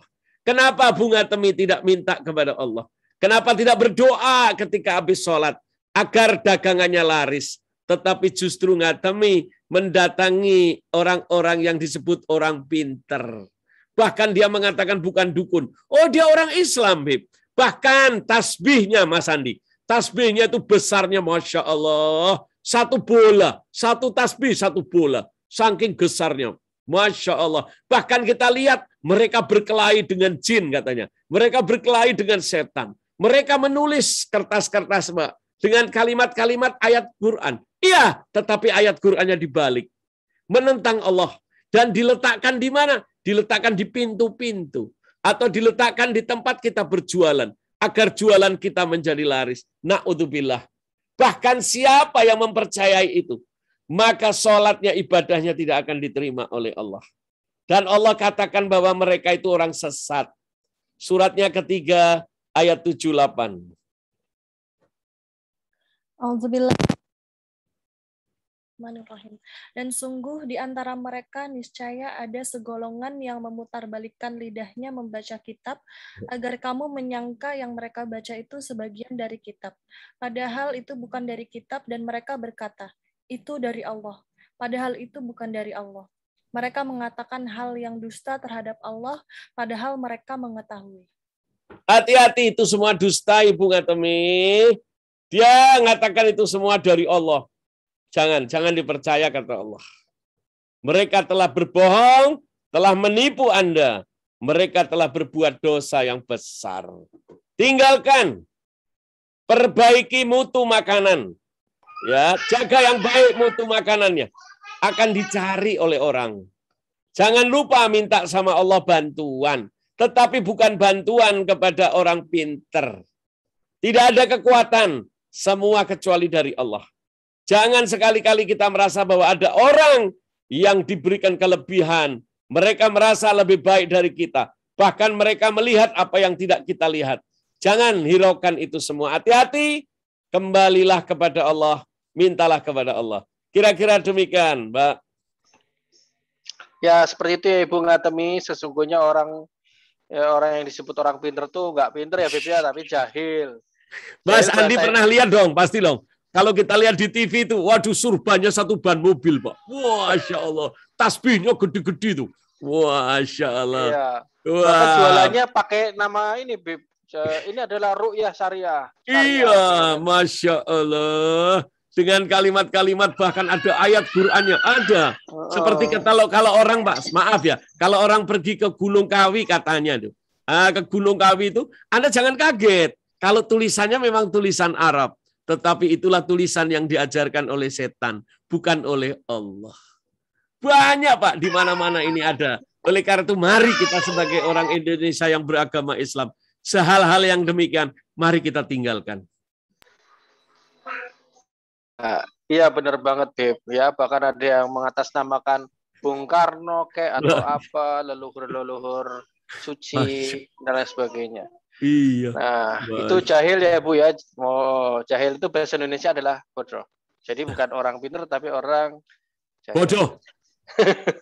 Ya, Bib ya. Betul ya, Bib ya. Ya, betul. Jahil itu bodoh. Baik, pertanyaan berikutnya. Tapi sebelum saya bacakan, apakah ada Bapak dan Ibu yang bisa mau bertanya langsung? Silakan raise hand. Saya akan persilakan open mic. Ada tombol raise hand, itu tinggal diklik, nanti bisa langsung bicara dengan Habib. Nah, ini saya bacakan lagi, Bib, karena belum ada yang bertanya. Silakan. Ini pertanyaan dari Ibu Mira Kartina. Ya. Permasalahannya tentang vaksin ya. Ya. Mau tanya, Bib, sekarang kan kemana-mana harus pakai vaksin. Nah, ya. Mau ke mall harus pakai vaksin, mau kemana harus pakai vaksin. Nah, saya belum vaksin nih, Bib.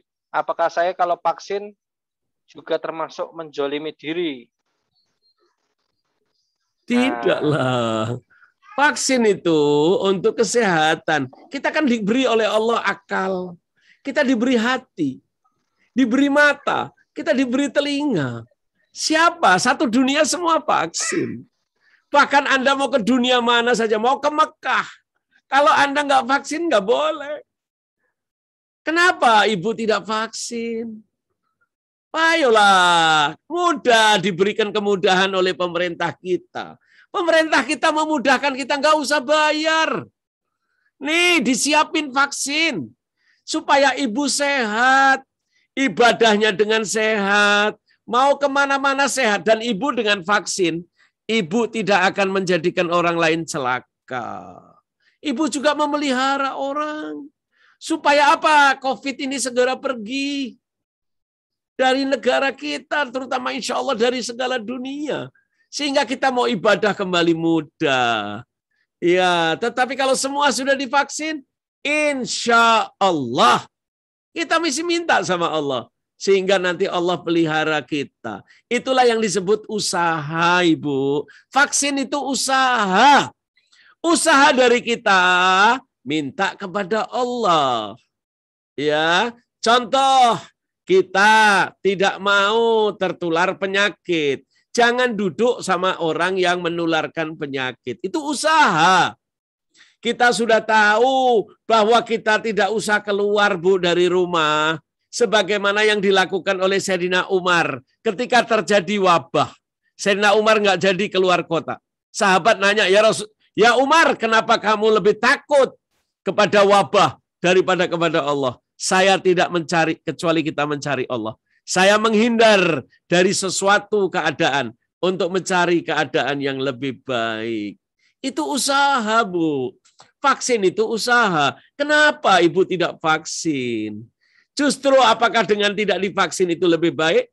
Tidak. Kalau kita divaksin, insya Allah tetap semua itu dari Allah. Tetapi kita usaha. Allah sendiri mengatakan di dalam Al-Quran, Bu, di dalam Al-Quran surat 13 ayat 11. Aku tidak akan merubah nasib sesuatu kaum kecuali mereka ada usaha. Allah akan jadikan kita lebih sehat, insya Allah. Tetapi usahanya apa? Jaga kesehatan. Cuci tangan, itu salah satu usaha. Kemudian jaga jarak, itu satu usaha. Tidak berkerumun, itu jaga usaha. Selalu mencuci tangan, itu usaha, Bu. Bukan berarti seolah kita tidak percaya sama Allah. Kita justru percaya sama Allah. Allah sendiri mengatakan melalui nabinya, kalau ada wabah, Anda jangan keluar. Dan yang dari luar jangan masuk ke rumah Anda. Itu ajaran Allah, ajaran Rasul. Lah ini Ibu salah dari mana Ibu tidak mau vaksin? Jangan, segera Bu vaksin. Ikuti perintah. Pemerintah itu diatur di dalam agama. Ati Allah itu kita percaya kepada Allah. Atiur Rasul, kita percaya kepada Rasul. Wa ulil amri minkum, dan pemimpin dari negara Anda. Insya Allah kalau kita ngikuti, insya Allah kita mudah-mudahan ini akan membuat COVID hilang dari kita. Allah tidak akan merubah. Kita ada usaha. Lah usaha pemerintah itu apa? Yaitu vaksin. Kira-kira demikian Ibu. Supaya Bapak dan Ibu lebih lega, apabila Ibu membaca literasi di banyak media website, penemu vaksin itu ternyata Muslim, Bib. Namanya si Özlem, ya, Dr. Özlem itu dari Turki, dia yang menemukan konsep vaksin mRNA ya untuk COVID-19. Alhamdulillah dari umat Islam. Tapi kalau melihat sejarah yang lebih panjang lagi, namanya siapa namanya tadi, Pak? Dr. Özlem, Bib. Dr. Özlem. Ya, nanti Habib bisa cari juga ya. Ada dua orang Muslim dari Turki dan bekerja di Prancis, di Jerman, dan menemukan vaksin COVID-19. Terima kasih Mas Andi, terima kasih. Ya, ini bagus ini. Kalau dilihat dari sejarah lagi lebih panjang lagi, Bib, dulu kan kita punya namanya wabah kematian ya. Itu hampir 2/3 manusia itu meninggal. Nah, ternyata yang menemukan konsep vaksin pertama kali adalah semua orang udah tahu namanya Dr. Ar-Razi. Itu yang Ar-Razi. Ya kan?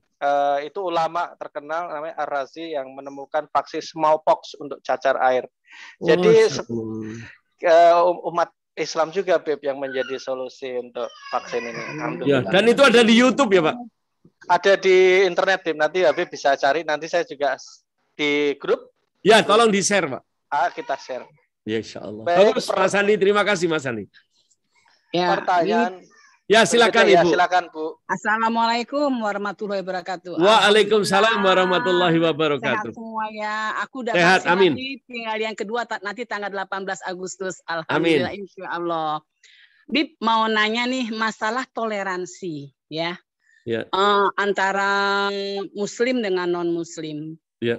Ini Bib di daerah aku itu kalau pas Lebaran ada seorang pendeta yang kalau Lebaran, setelah Lebaran kedua biasanya dia keliling rumah, Bib, mengucapkan minal aizin wal faizin. Seluruh dia keliling di tempat tinggal kita. Nah, bagus.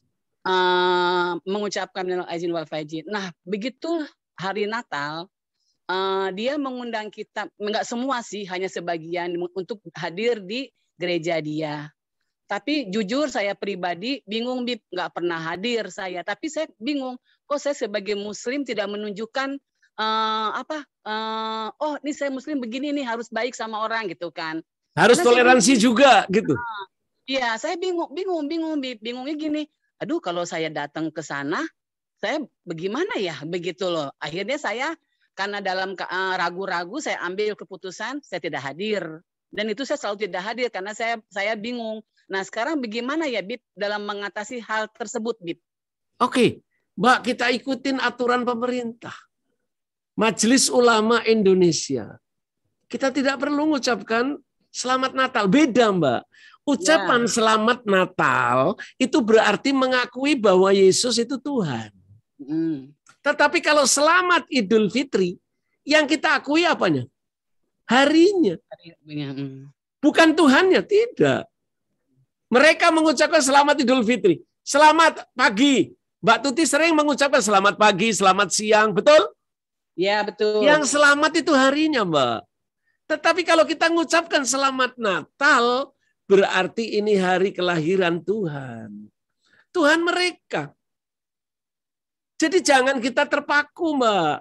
Bahayanya, mereka itu sengaja, Mbak, mendatangin Anda seolah-olah dia memperhatikan Anda. Tetapi dia juga mengharapkan kebalikan. Nanti waktu Natal, kamu juga berbuat demikian. Akhirnya apa? Beda, Mbak. Kalau mereka mengakui hari Idul Fitri, selamat.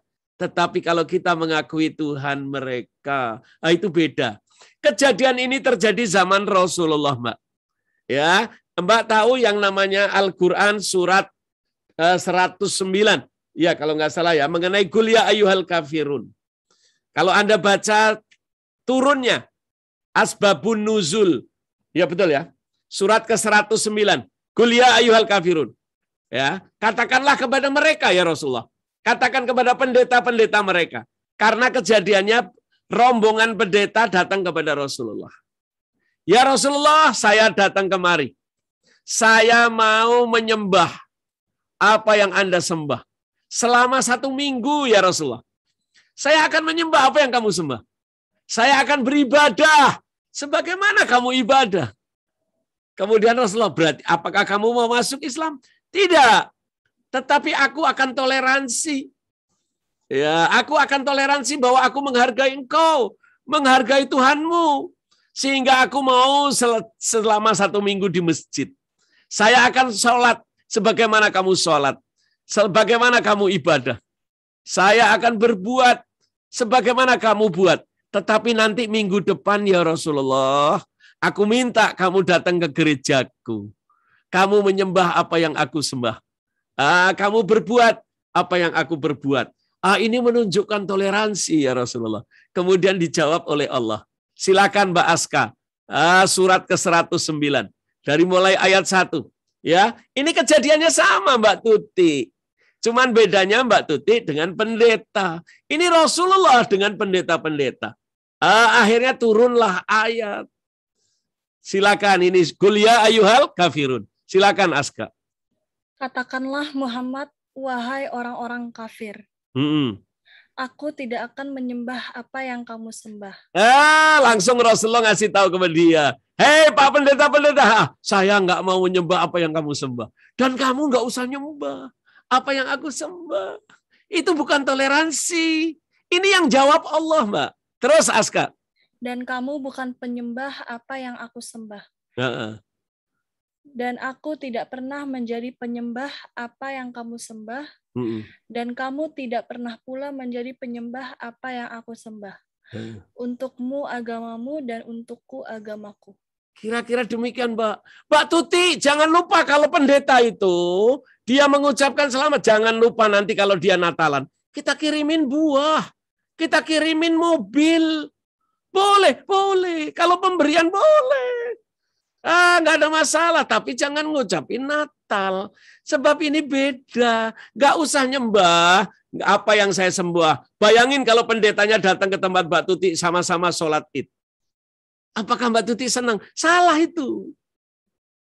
Kalau Mbak Tuti datang ke gerejanya, mengikuti apa yang dia sembah, itu kafir. Hati-hati. Ini Allah sudah kasih kejadiannya sama Mbak Tuti. Kejadiannya sama. Jangan kita cari ilmu yang benar. Ya, jaga. Saya menghormati Mbak, teman saya yang non-muslim. Oh, saya hormat.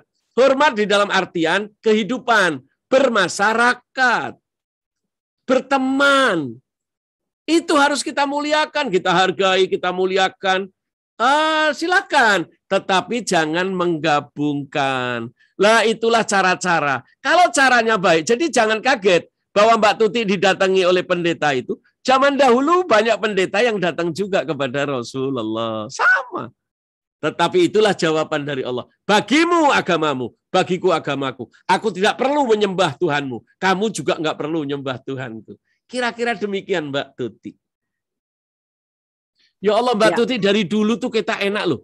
Saya punya teman itu Mbak, saya di Universitas Katolik. Hampir 95% itu non-Muslim. Tetapi kok saya enak ya dulu ya. Nggak ada ribut seperti sekarang. Lah kalau sekarang tuh mengucapkan salamnya saja sudah beda-beda. Dari dulu nggak ada problem. Enak saya bersahabat dengan atau saya berteman dengan orang non-Muslim. Enak saya bisnis dengan orang non-Muslim. Enak dulu. Tapi kenapa sekarang ini kok di Indonesia kok Masya Allah ini seperti dijadikan seperti orang-orang yang ingin memecah belah kita. Negara Kesatuan Republik Indonesia yang sudah berdiri. Yang sudah diterapkan oleh pendiri-pendiri negara dengan baik. Tetapi kenapa akhir-akhir ini ditimbulkan? Untuk apa? Saya melihat banyak rencana orang untuk memecah agama. Sehingga dulu kita ketika hidup, nggak ada masalah. Kita orang Islam, sekolah di Katolik nggak ada masalah. Bahkan kemarin saya dengar ada seorang non-Muslim Kristen. Dia lulusan dari Universitas Muhammadiyah sebagai dokter. Nggak ada masalah. Tapi kenapa kok sekarang ini supaya diatur kita mengucapkan apa yang dia ucapkan dalam beribadah, itu dilarang. Kira-kira demikian Mbak Tuti. Ya, makasih Bib. Aku udah makin paham. Ya, terima kasih. Assalamualaikum Bib. Waalaikumsalam. Waalaikumsalam. Kali ini pertanyaan dari Mbak Deva. Assalamualaikum Bib. Waalaikumsalam Mbak Deva, silakan. Izin tanya, apakah kita akan bertemu dengan keluarga kita yang wafat nanti? Insya Allah ya. Apakah mereka yang sudah wafat dalam pandemi ini, insya Allah syahid? Apakah mereka membawa kita ke surga karena mereka syahid? Gitu. Betul. Semua Mbak syahid. Karena wabah itu menjadikan seseorang itu dikumpulkan. Bersama siapa? Bersama Rasulullah. Bersama-sama orang sidikin, suhada, wasolihin. Orang suhada itu mati syahid. Semua dikumpulkan itu yang kena wabah. Sebagaimana di dalam surat keempat ayat 69. Aska ya, bahwa kita ini akan dikumpulkan. Iya, di surga itu berkumpul. Itulah teman yang baik. Siapa itu? Silakan Aska. Dan barang siapa menaati Allah dan Rasul Muhammad, maka mereka itu akan bersama-sama dengan orang yang diberikan nikmat oleh Allah, yaitu para nabi, para pencinta kebenaran, orang-orang yang mati syahid, dan orang-orang soleh. Mereka itulah teman yang sebaik-baiknya. Itulah teman sebaik. Ibu bakal dikumpulkan, Bu. Itulah yang teman yang baik. Selama kita apa? Syarat. Kita menyembah Allah, menjadikan Rasulullah sebagai utusan Allah. Berarti beriman. Selama kita seiman, kita akan dikumpulkan, Bu, di surga. Anda akan ketemu dengan ayah Anda, ibu Anda, teman Anda yang mati karena COVID ini. Nanti di surga. Dijamin. Dijamin itu tadi ayatnya. Satu lagi, Bu. Suratnya surat ke-52 Aska. Ayat 21. Surat 52 Athur. Ayat 21. Banyak jaminan-jaminan ini. Bahwa kita bakal ketemu. Bahkan kita akan duduk bersama mereka. Di mana? Di surga. Tapi syaratnya satu, Bu. Seiman. Tapi kalau kita beda agama, kita tidak akan ketemu. Inilah jaminan Allah. Dan orang-orang yang beriman, beserta anak cucu mereka yang mengikuti mereka dalam keimanan, kami pertemukan mereka dengan anak cucu mereka di dalam surga. Dan kami tidak mengurangi sedikit pun pahala amal kebajikan mereka. Tidak akan berkurang. Terus. Setiap orang terikat dengan apa yang dikerjakannya. Itu kira-kira. Yang penting kita seiman, jangan beda agama. Kalau beda agama, kita tidak akan pernah bisa bertemu di surga. Tetapi kalau kita seiman, Syaratnya itu. Bagaimana amal soleh? Amal soleh itu nanti Allah yang nambah. Allah akan dudukkan kita bersama mereka. Tapi syaratnya seiman dulu. Amal solehnya nanti Allah yang nambah. Kira-kira demikian, Mbak. Yakin, tidak ragu-ragu. Kita akan pasti, masih banyak ayatnya. Kalau kita mau bacakan, saya takut waktunya habis. Kira-kira demikian. Ya, jazakallah khairan katsiran Habib. Sama-sama. Terima kasih. Kita semua juga menjadi saksi, Beb, bahwa Syekh Ali Jabir itu baik. Oh, Masya Allah, Mbak. Min ahlil jannah dia, husnul khotimah. Iya, Mbak Dewa akan berkumpul dengan Syekh di surga. Amin. Amin. Nah, ini ada pertanyaan yang terlewat, Beb, dari Ibu Aisyah. Mohon maaf terlewat karena saya kira ini Al-Quran, ayat Al-Quran di set. Saya bacain ya, Beb. Ya. Izin tanya, ini di luar tema, Beb. Dalam kitab terjemahan Uquludujain, nah, di bab 2 tentang hak suami istri ada pembahasan tentang kelebihan laki-laki di antara wanita. Di antaranya adalah yang pertama, kelebihan laki-laki dalam saksi hudud dan kisos. Yang kedua, kelebihan laki-laki dalam kedudukan asobah. Berarti tentang waris ini ya, Beb ya. Ya. Minta tolong dijelaskan, Beb, makna saksi hudud dan kedudukan asobah itu apa? Terima kasih. Di dalam kitab itu mengenai saksi, Pak. Saksi itu kalau laki-laki dua laki-laki. Tapi kalau nggak ada dua laki-laki, satu laki-laki dan satu itu diganti oleh perempuan dua. Jadi ini ketentuan dari Allah bahwa kedudukan laki itu lebih tinggi di dalam persaksian. Ya, kesaksiannya lebih diutamakan. Kenapa? Karena laki-laki itu menggunakan yang namanya akal. Tetapi kalau perempuan itu menggunakan perasaan. Ya, ini bahaya. Oleh karena itu kita harus menggunakan kenapa saksi itu kalau bisa laki-laki.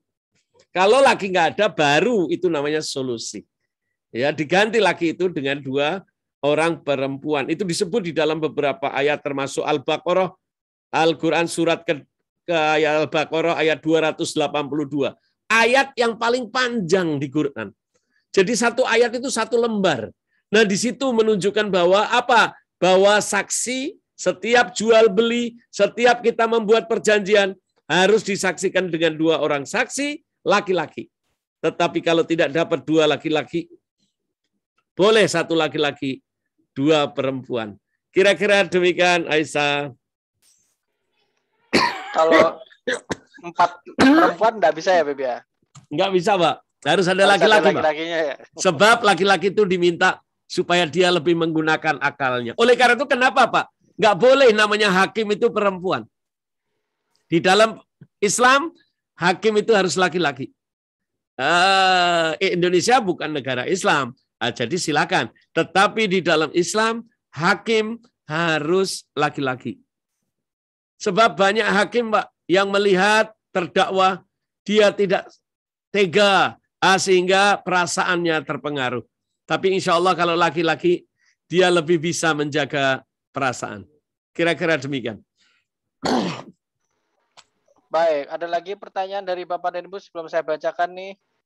Nah, kalau enggak nih saya bacakan dulu dari Ibu Haja Renos Firdaus. Nah, Habib izin bertanya nih, gimana jika kita sebagai pengurus suatu organisasi di mana ada ketentuannya bikin kartu ucapan untuk setiap acara keagamaan? Apakah ini diperbolehkan?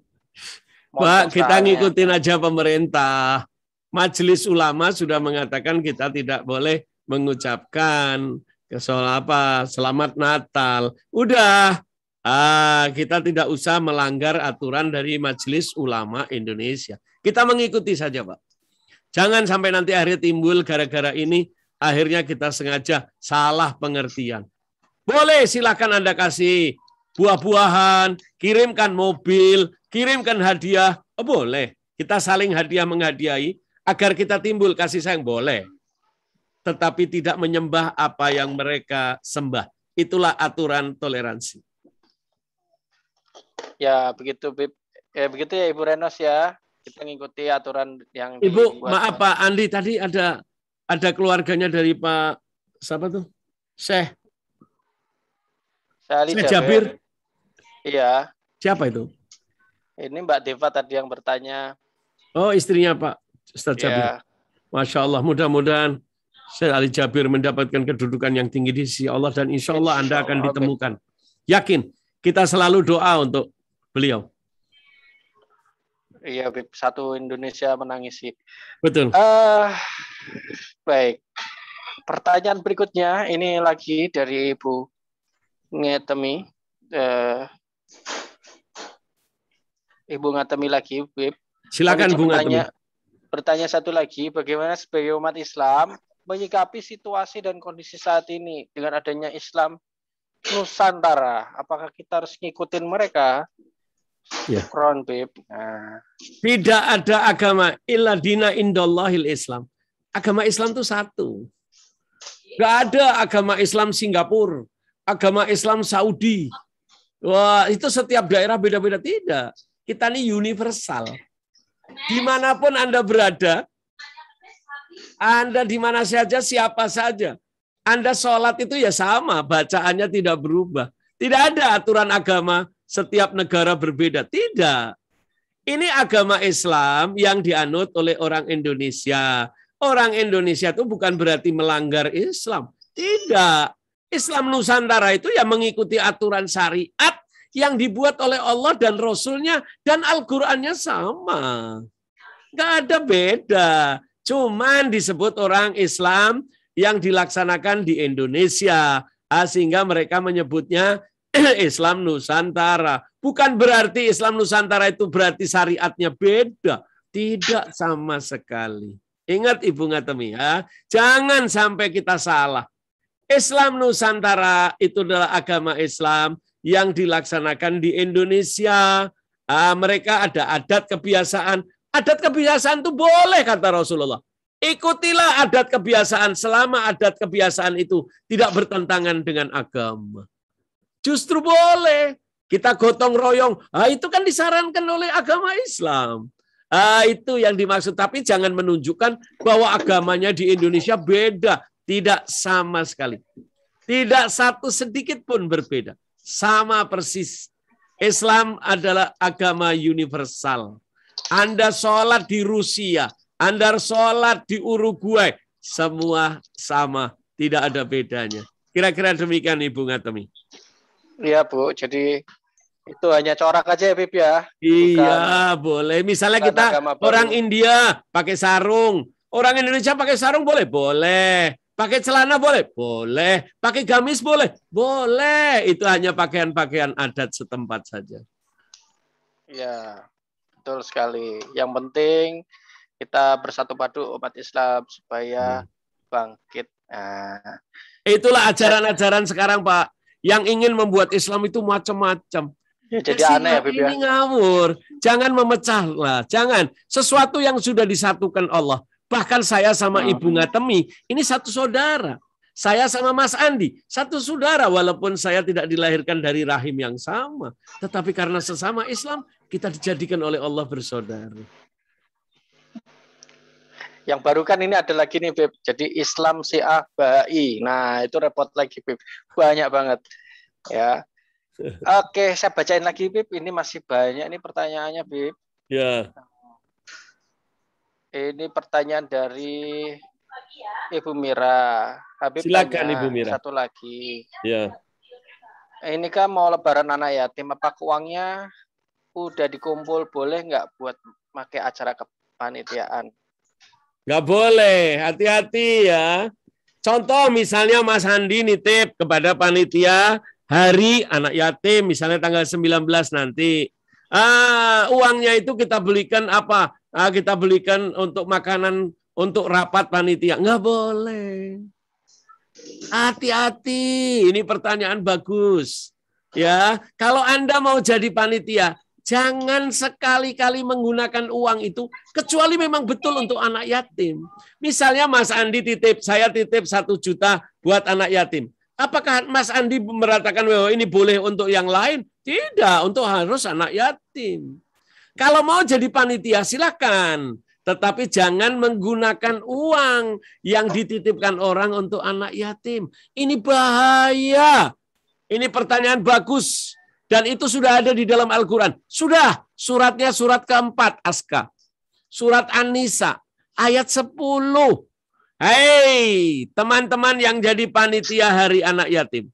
Jangan menggunakan titipan uang orang untuk anak yatim. Kalian gunakan untuk kepentingan kalian.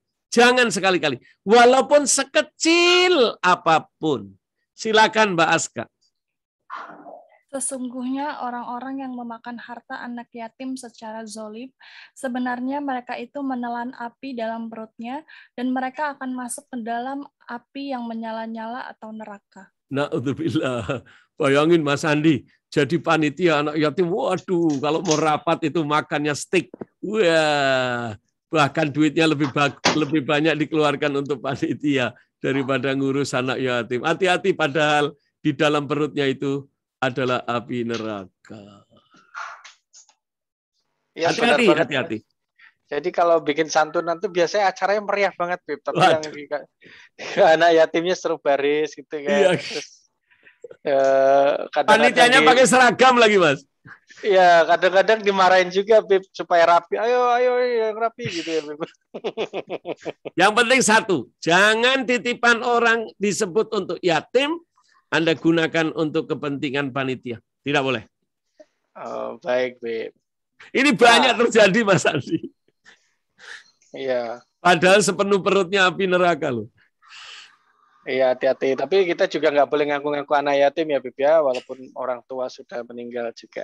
Anak yatim itu ada sirinya, yaitu satu ditinggal mati ayah, atau tinggal mati ibu, atau ditinggal mati dua-dua. Ya, dan umurnya dari mulai umur lahir sampai balik. Nah, kalau sudah balik, sudah lewat, tidak balik, sudah bukan yatim lagi. Jangan nanti nyebut Mas Andi balik. Nah, ini sudah balik, masih disebut anak yatim loh, jangan. Ya, kalau sudah balik, sudah tidak ada kalimat yatim. Bayangkan dia sudah besar, ini saya anak yatim. Bagaimana anak yatim?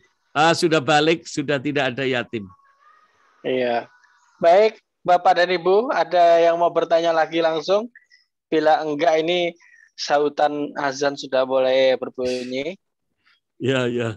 Silakan, ada yang mau langsung tanya? Tidak ada ya. Baik, Bib, mungkin kita cukupkan hari ini. Kemudian kita berjumpa lagi di minggu depan. Mohon maaf. Itu ada lagi, Mas Andi?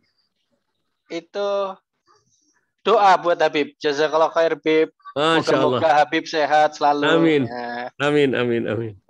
Kepada panitia An-Nur, jazakallah khairan atas undangannya. Kata Ibu Renos, Habib lucu. Nah, terima kasih Bib atas ilmunya hari ini. Mohon maaf kalau saya banyak salahnya. Yeah. Bapak dan Ibu, kita jumpa lagi di minggu depan. Saat ini kita akan berdoa ya. Kepada Allah agar diberi kesehatan bagi semuanya. Terima kasih, Bib. Jazakallah khair. Assalamualaikum. Bismillahirrahmanirrahim. Alhamdulillahirabbil alamin. Allahumma shalli wa sallim ala sayyidina Muhammadin miftahi babi rahmatillah. Adada ma fi ilmillah salatan wa salaman daimaini bidawami mulkillah wa ala ali wa sahbihi. Ya Allah, ya Rabb, ya Karim. Engkaulah Allah yang Maha Pengasih, Maha Penyayang. Muliakanlah Nabi-Mu Muhammad SAW sebagaimana telah Kau dudukkan. Ya Allah, ampunilah segala dosa kami, kesalahan orang-orang tua kami, teman-teman kami yang telah Kau panggil terlebih dahulu, muslimin dan muslimat, mukminin dan mukminat, al-ahya'i minhum wal amwat.